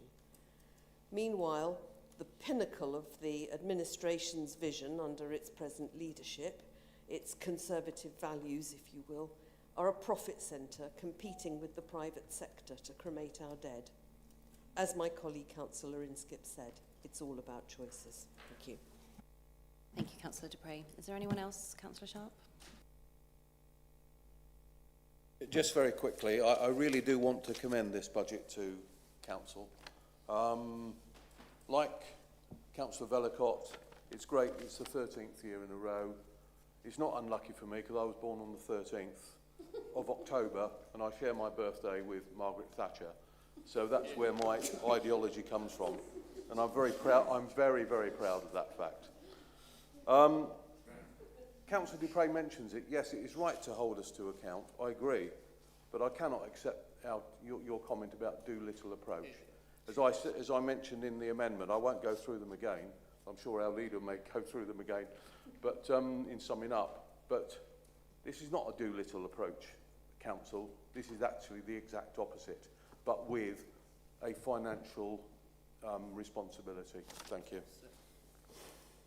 Councillor Trapp. Thank you very much. I think people have misunderstood what I said about the surplus savings reserve. It's actually grown. It's grown about 3 million in the last 5 years. That's just some basic fact. And that 3 million, if it was constant, if it was actually made the surplus savings reserve the same, fine. But what we're doing is putting away reserves which should be spent for the benefit of our residents, and they're not. We could still have, if we put a bit less money in to the surplus savings reserve, there'll be more to be spending on our residents. Skate parks, people want. There's other things that we're not doing things.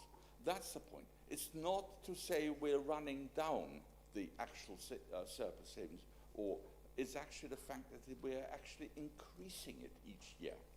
Just have a look at the figures, and I'll send you a graph if you want. Thank you, Councillor Trapp. Is there anyone else who wishes to speak before we move to the seconder? No. Councillor Huffer. Thank you, Chair. I feel tremendous pride as I second this budget. Thank you. Once again, we've delivered on our promises made to the public, continue to deliver excellent service while keeping our share of the council tax frozen for the 13th year. I was asked at a parish council meeting recently, if you can do it, why can't other councils? A very good question. To which I replied, we think outside the box. We regard increasing council tax as the last resort, not the first line of defence. And I'm so pleased to see that at last, on that point, our colleagues agree with us. We don't believe in wasting money on schemes that are the responsibility of the county council, such as civil parking enforcement. In South Cambs, funded entirely by the county council, is now costing tens of thousands of pounds to maintain every year, not £40,000. I believe the figure is closer to £160,000 to maintain civil parking enforcement in South Cambs, not £40,000. I agree that antisocial parking is happening in some areas of our district, but in some areas it simply doesn't exist. Why should those taxpayers pay for parking issues in Ely, Soham, and it would appear Bottisham? We will continue to press for a fairer solution. Times are hard for many people, and anything we can do to ease the increasing burden should be welcomed by this entire chamber. But sadly, the best predictor of future behaviour is past behaviour, and I'm not expecting any support for this balanced, well thought out and prudent budget from the members opposite. I am happy to second this budget. Thank you, Councillor Huffer. Councillor Bailey. Yeah, thank you. Honestly, it is preposterous to describe this council as a do-nothing council. Nothing could be further than truth. I wrote recently in the Cambridge Independent about the infrastructure that we've delivered over many years now from this council. We've invested millions since we took on SIL. It's the best thing we ever did. You know, that is delivering community buildings and open spaces that are making a real difference to everyday life for local residents across our district.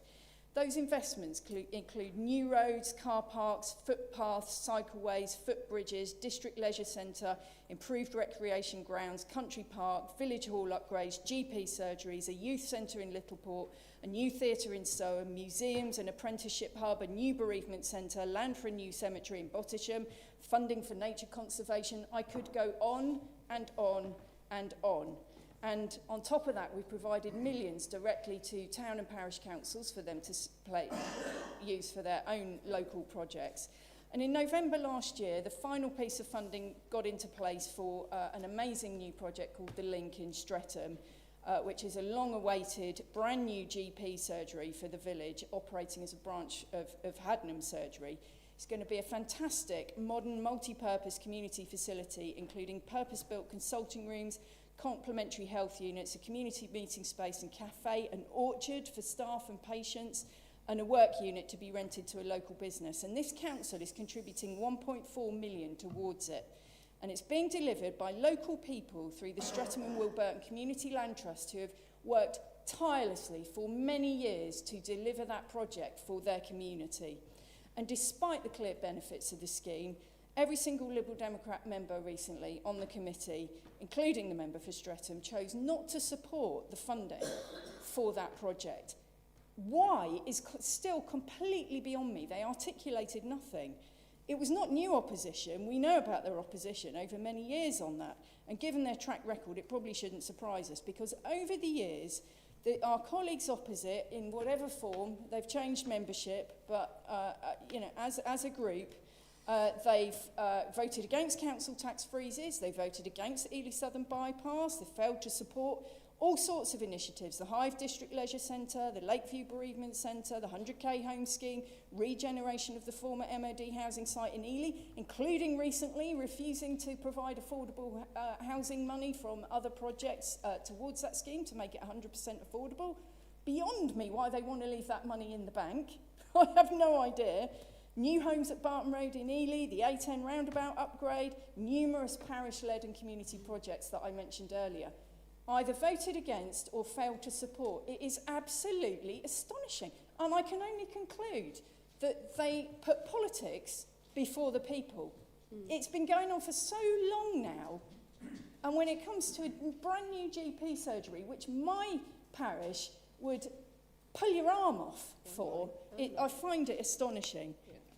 And this budget, Sorry, after Councillor Bailey, 12... 1 second. Councillor Kane, Sorry, is it a Chair, point of order? I thought we were debating the budget that's in front of us. Well, I finished, Chair. I finished, and I was answering the accusation that we're a do-nothing council, which I think I'm perfectly entitled to do. Absolutely. And our budget includes ongoing, continuing to fund similar projects in the future. This budget, after 12 years of council tax freezes, it proves, you know, you can no longer cite us as being you know, irresponsible and flagrant and all the accusations that we've had over the years. It proves that you can protect residents, look after them and run a financially sound council at the same time. We're freezing council tax with our eyes open to the challenges ahead, and we'll be working, as we always do, to close that budget gap in year 3 of our MTFS in order to hand over the council services, our assets and our finances to the new unitary authority in the best possible shape that we can. Thank you, Councillor Bailey. We now move to the recorded votes on the motion. Jane. Thank you, Chair. Right, when I read your name out, can you let me know whether you're for, against or abstaining? Councillor Akinwale. Against. Councillor Ambrose Smith. For. Councillor Bailey. For. Councillor Bovingdon. For. Councillor Brown. For. Councillor Kane. Against. Councillor Colbert. Against. Councillor Denny. Against. Councillor Dupre. Against. Councillor Edwards. For. Councillor Goldsack. For. Councillor Goodell. For. Councillor Holtzman. Against. Councillor Horgan. For. Councillor Huffer. For. Councillor Hunt. For. Councillor Inskip. Against. Councillor Lay. Against. Councillor Miller. For. Councillor Pettit. For. Councillor Sharp. For. Councillor Trapp. Councillor Trent. Against. Councillor Vellacott. For. Councillor Wade. Against. Councillor Alison Whelan. Against. Councillor Christine Whelan. Against. Councillor Wilson. Against.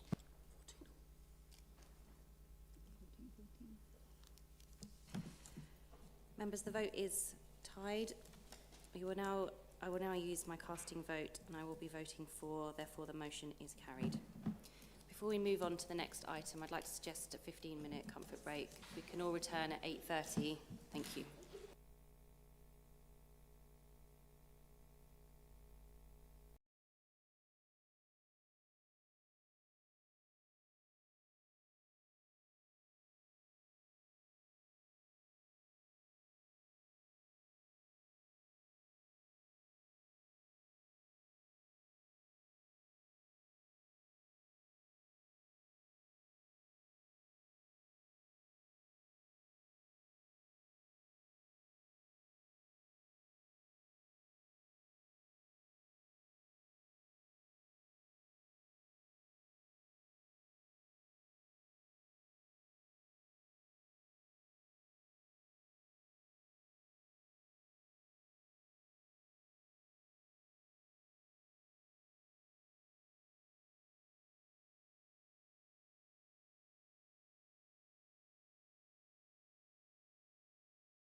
Thank you, everyone. Welcome back. We move on to agenda item 13, which is asking members to consider the local government reorganisation statutory consultation. Can I ask Isabel to present the report as the Director of Operations? Thank you, Chair. So this paper seeks to delegate responsibility to respond to the government's statutory consultation on LGR for our region. So this will be our response to the statutory consultation on the options around unitary proposals. Thank you. Can I have a proposer, please? Very happy to propose recommendations as written, Chair. And a seconder? Happy to second, Chair. Reserve my right. Thank you. Councillor Valcott, do you have anything to say? Thank you, Chair. I'm pleased to propose a delegation to the Director of Operations to respond to the Government on LGR. On the 20th of November, Council endorsed option B for submission to the Government. In my interpretation, this was done for 3 reasons. It keeps rural economies strong together, it avoids the housing growth in East Cambridgeshire on which option A's business case depends, and it allows for local patch-based working, similar to what we have now, close to local people. This item is not intended to be a rehash of the debate, but a proposal to instruct the Director of Operations to respond to the consultation in these agreed terms.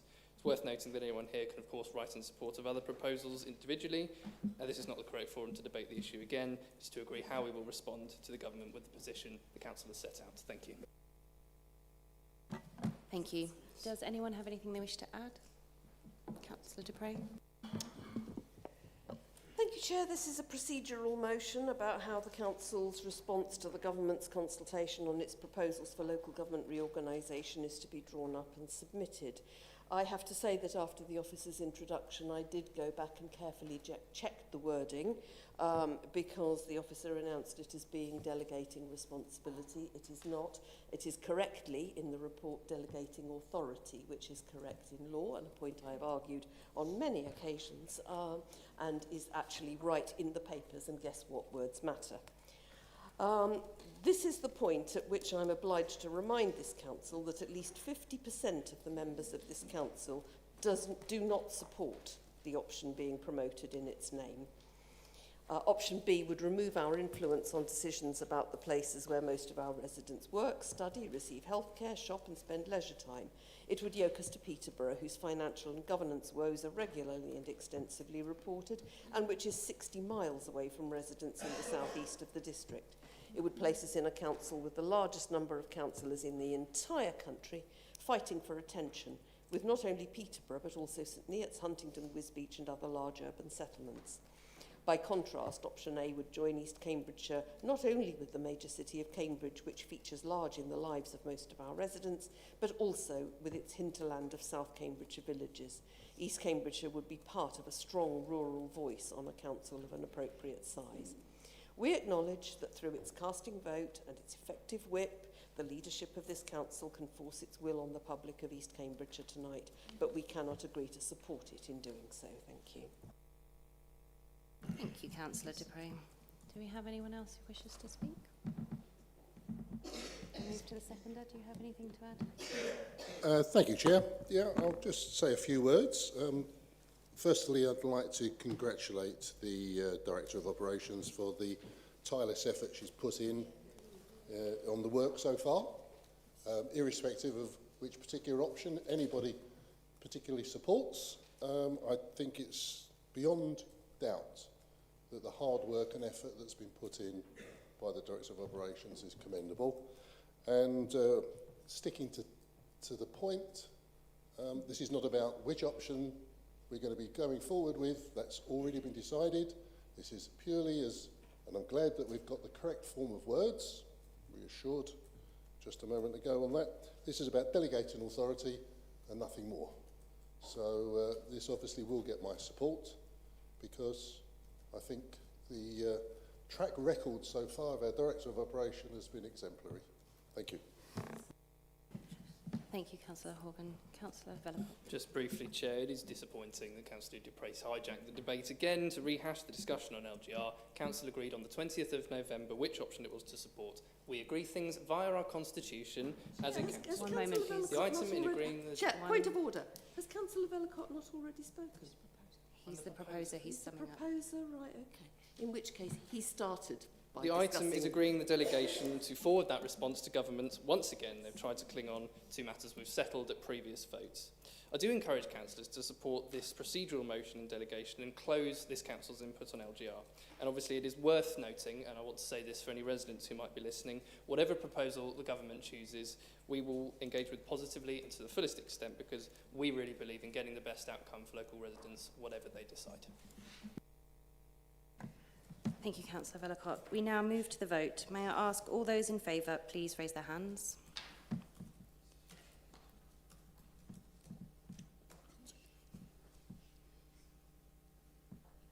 Sorry. And those against? And those abstaining?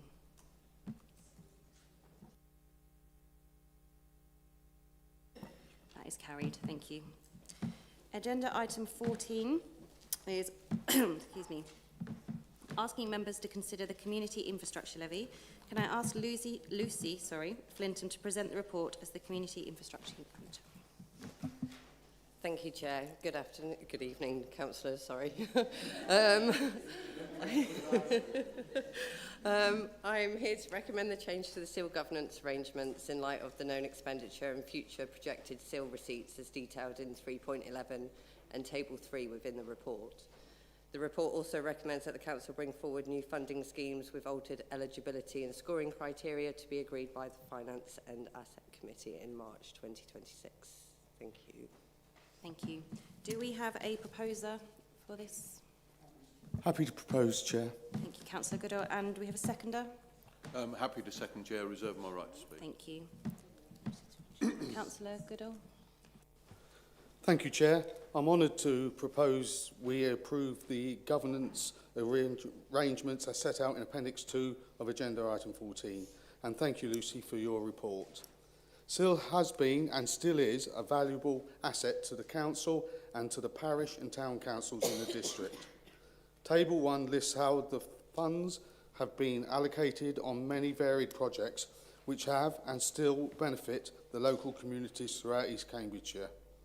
The funds have been used for health facilities, schools, leisure facilities, youth buildings, community buildings, parks, supporting all communities at all ages. The funds have also enabled the Council to fund the construction of the bereavement centre at Meeple with no borrowing of additional funds, which in turn meant no additional council tax burden on our constituents and no council tax money being used. It is also correct we instruct the Community Infrastructure Manager to bring forward any criteria for approval by the Finance and Assets Committee, and therefore we delegate authority to the Finance and Asset Committee to commit SIL receipts to schemes that meet the criteria. We as a council rightly look at how we control and distribute these funds and adjust where necessary. I have read the draft arrangements in Appendix 2 and feel the small adjustments are appropriate and sound, and I have no hesitation in proposing this agenda item, and we accept the officer's recommendation in the governance arrangements set out in Appendix 2 in full. Thank you. Thank you, Councillor Goodall. I believe we have an amendment to this with the proposer of Councillor Inskip and Councillor Dupre. Do you reserve your rights? Councillor Inskip.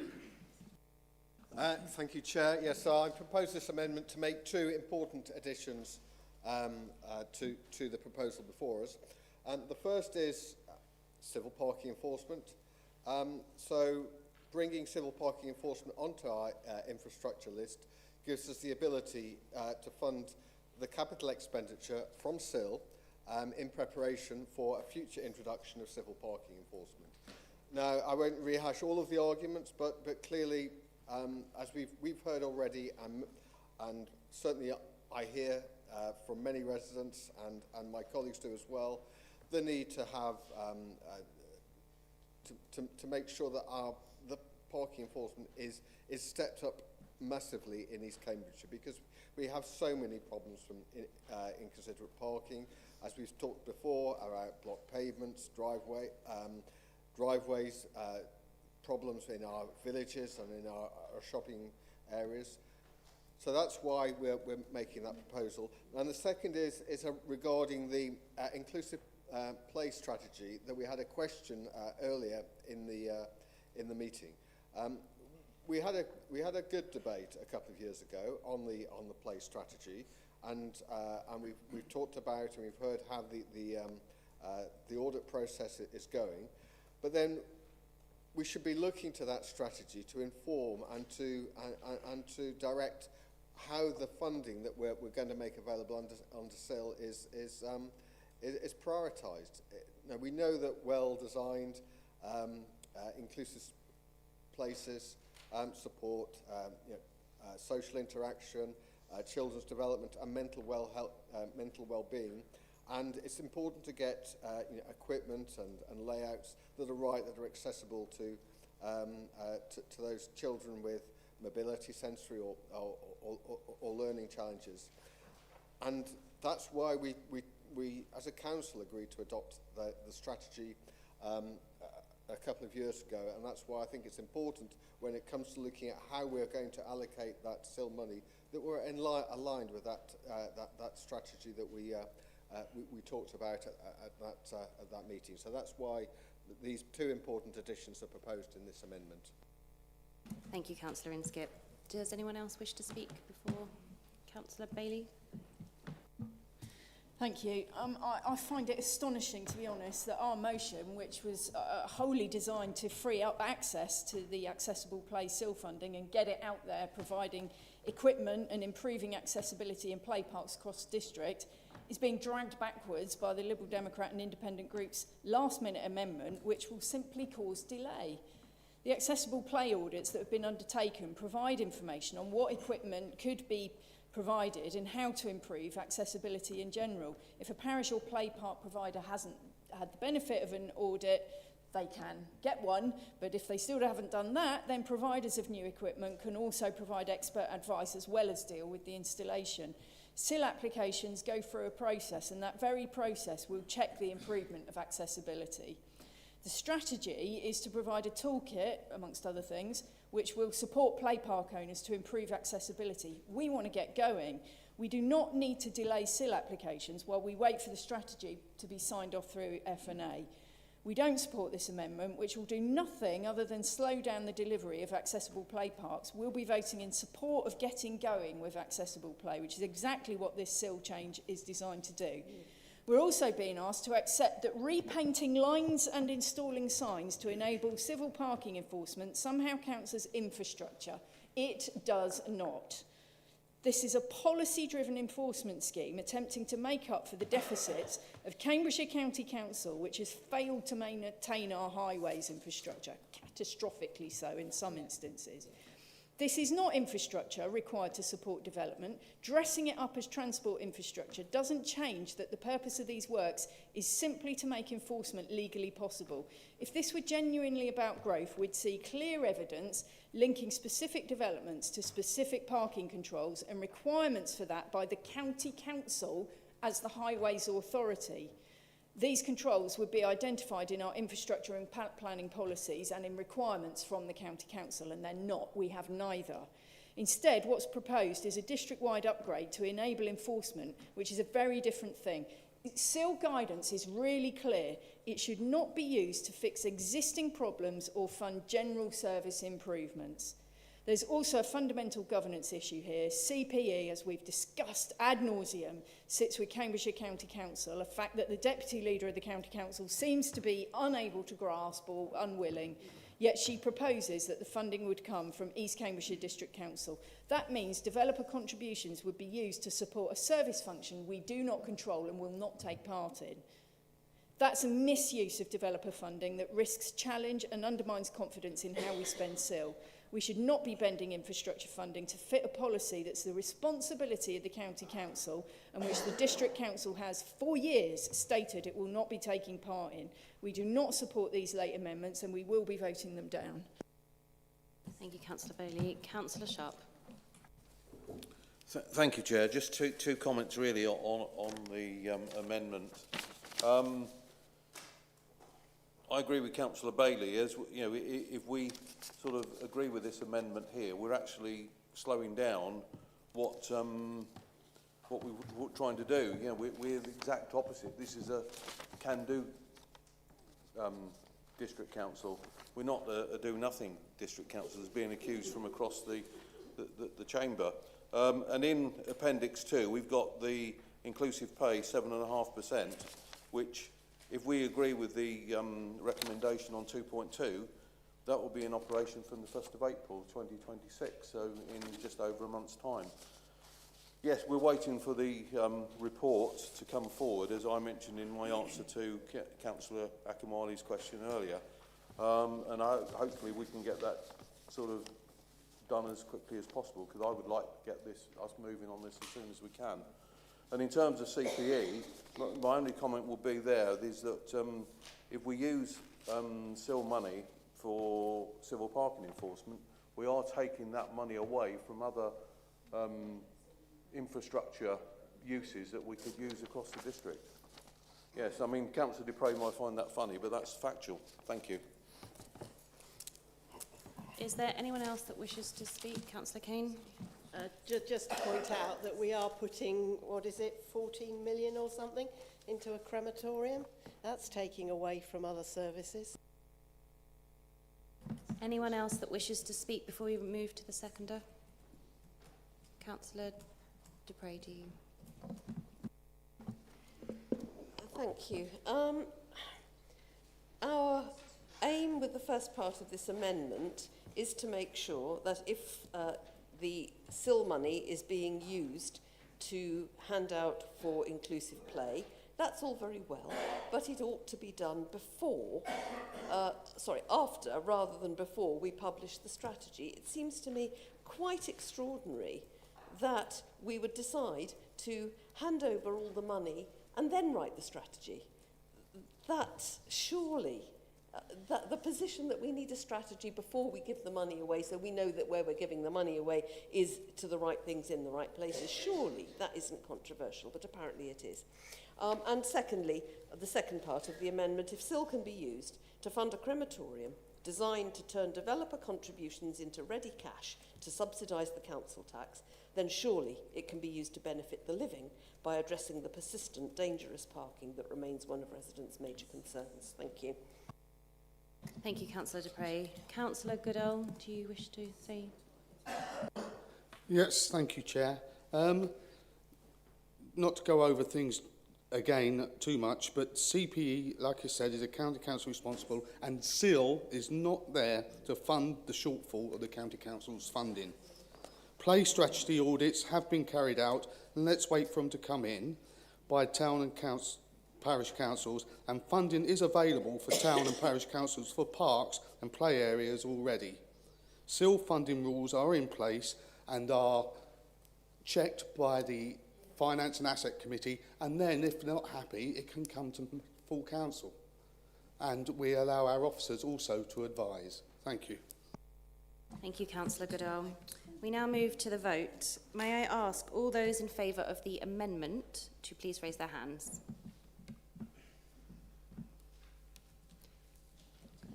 And all those against the amendment? The vote is tied. As Chair, I will be using my casting vote and I will be voting against the amendment. The amendment is lost. We now move back to the original motion. Do we have anybody who wishes to speak? No? Councillor Sharp, did you have anything else to add? Just very, very briefly, just to say SIL has done an incredible amount of good in this district, as has been outlined before. So I'm pleased that the criteria mentioned the recommendation will come to Finance and Assets Committee. So I commend the motion. Thank you. Thank you, Councillor Sharp. Councillor Goodall? Thank you. Nothing else to add. Thank you. In that case, we move to the vote. May I ask all those in favour of the motion to raise their hands? 14. And all those against to please remove their hands. Goodness. So please raise their hands. Neat trick. Yes. Sorry, let me say that again. And any abstentions, please raise your hands. 14. Thank you. That is carried. Thank you.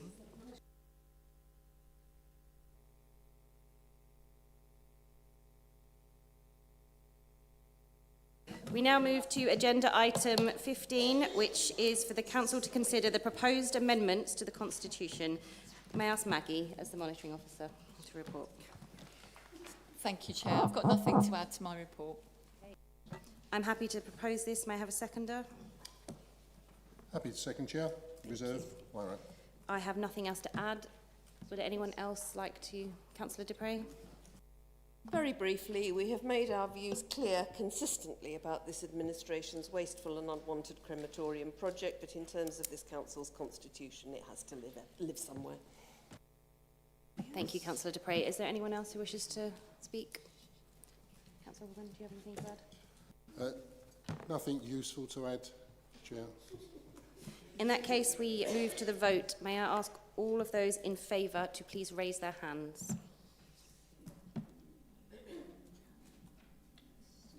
And that's unanimous. Agenda item 16 is the Cambridgeshire and Peterborough Combined Authority update reports. These are just for noting. Does anyone have any questions for the representatives on these committees? Oh, Councillor Vellacott. Thank you, Chair. I'd like to ask Councillor Mark Goldsack if he can give an update on the skills investment in Soham. No, it's too late. Yes, I will give an update. I'm very pleased. I've been actively involved in this since I joined actually since before I joined the Skills Committee. And the further education black hole that's in the Ely-Soham area, I understand at the moment heads of terms have been agreed on premises in Soham for the provision via West Suffolk College for 16 to 18 targeted education, particularly around apprenticeships and academic support. I think that's a great boost for the area, and I know they are desperate, and there's a lot of Ely members in here. They are desperately looking for similar premises of the similar ilk in Ely so that they can get that off the ground as well. If you've got any help that you can provide them in there, feel free to contact me, or the chair of the committee is Lucy Netzinger on behalf of the CPCA. Thank you very much. Thank you. Does anyone else have any questions for anyone? No. In that case, then, our meeting comes to a close at 8:52. I'd like to thank you all for coming and a safe journey home.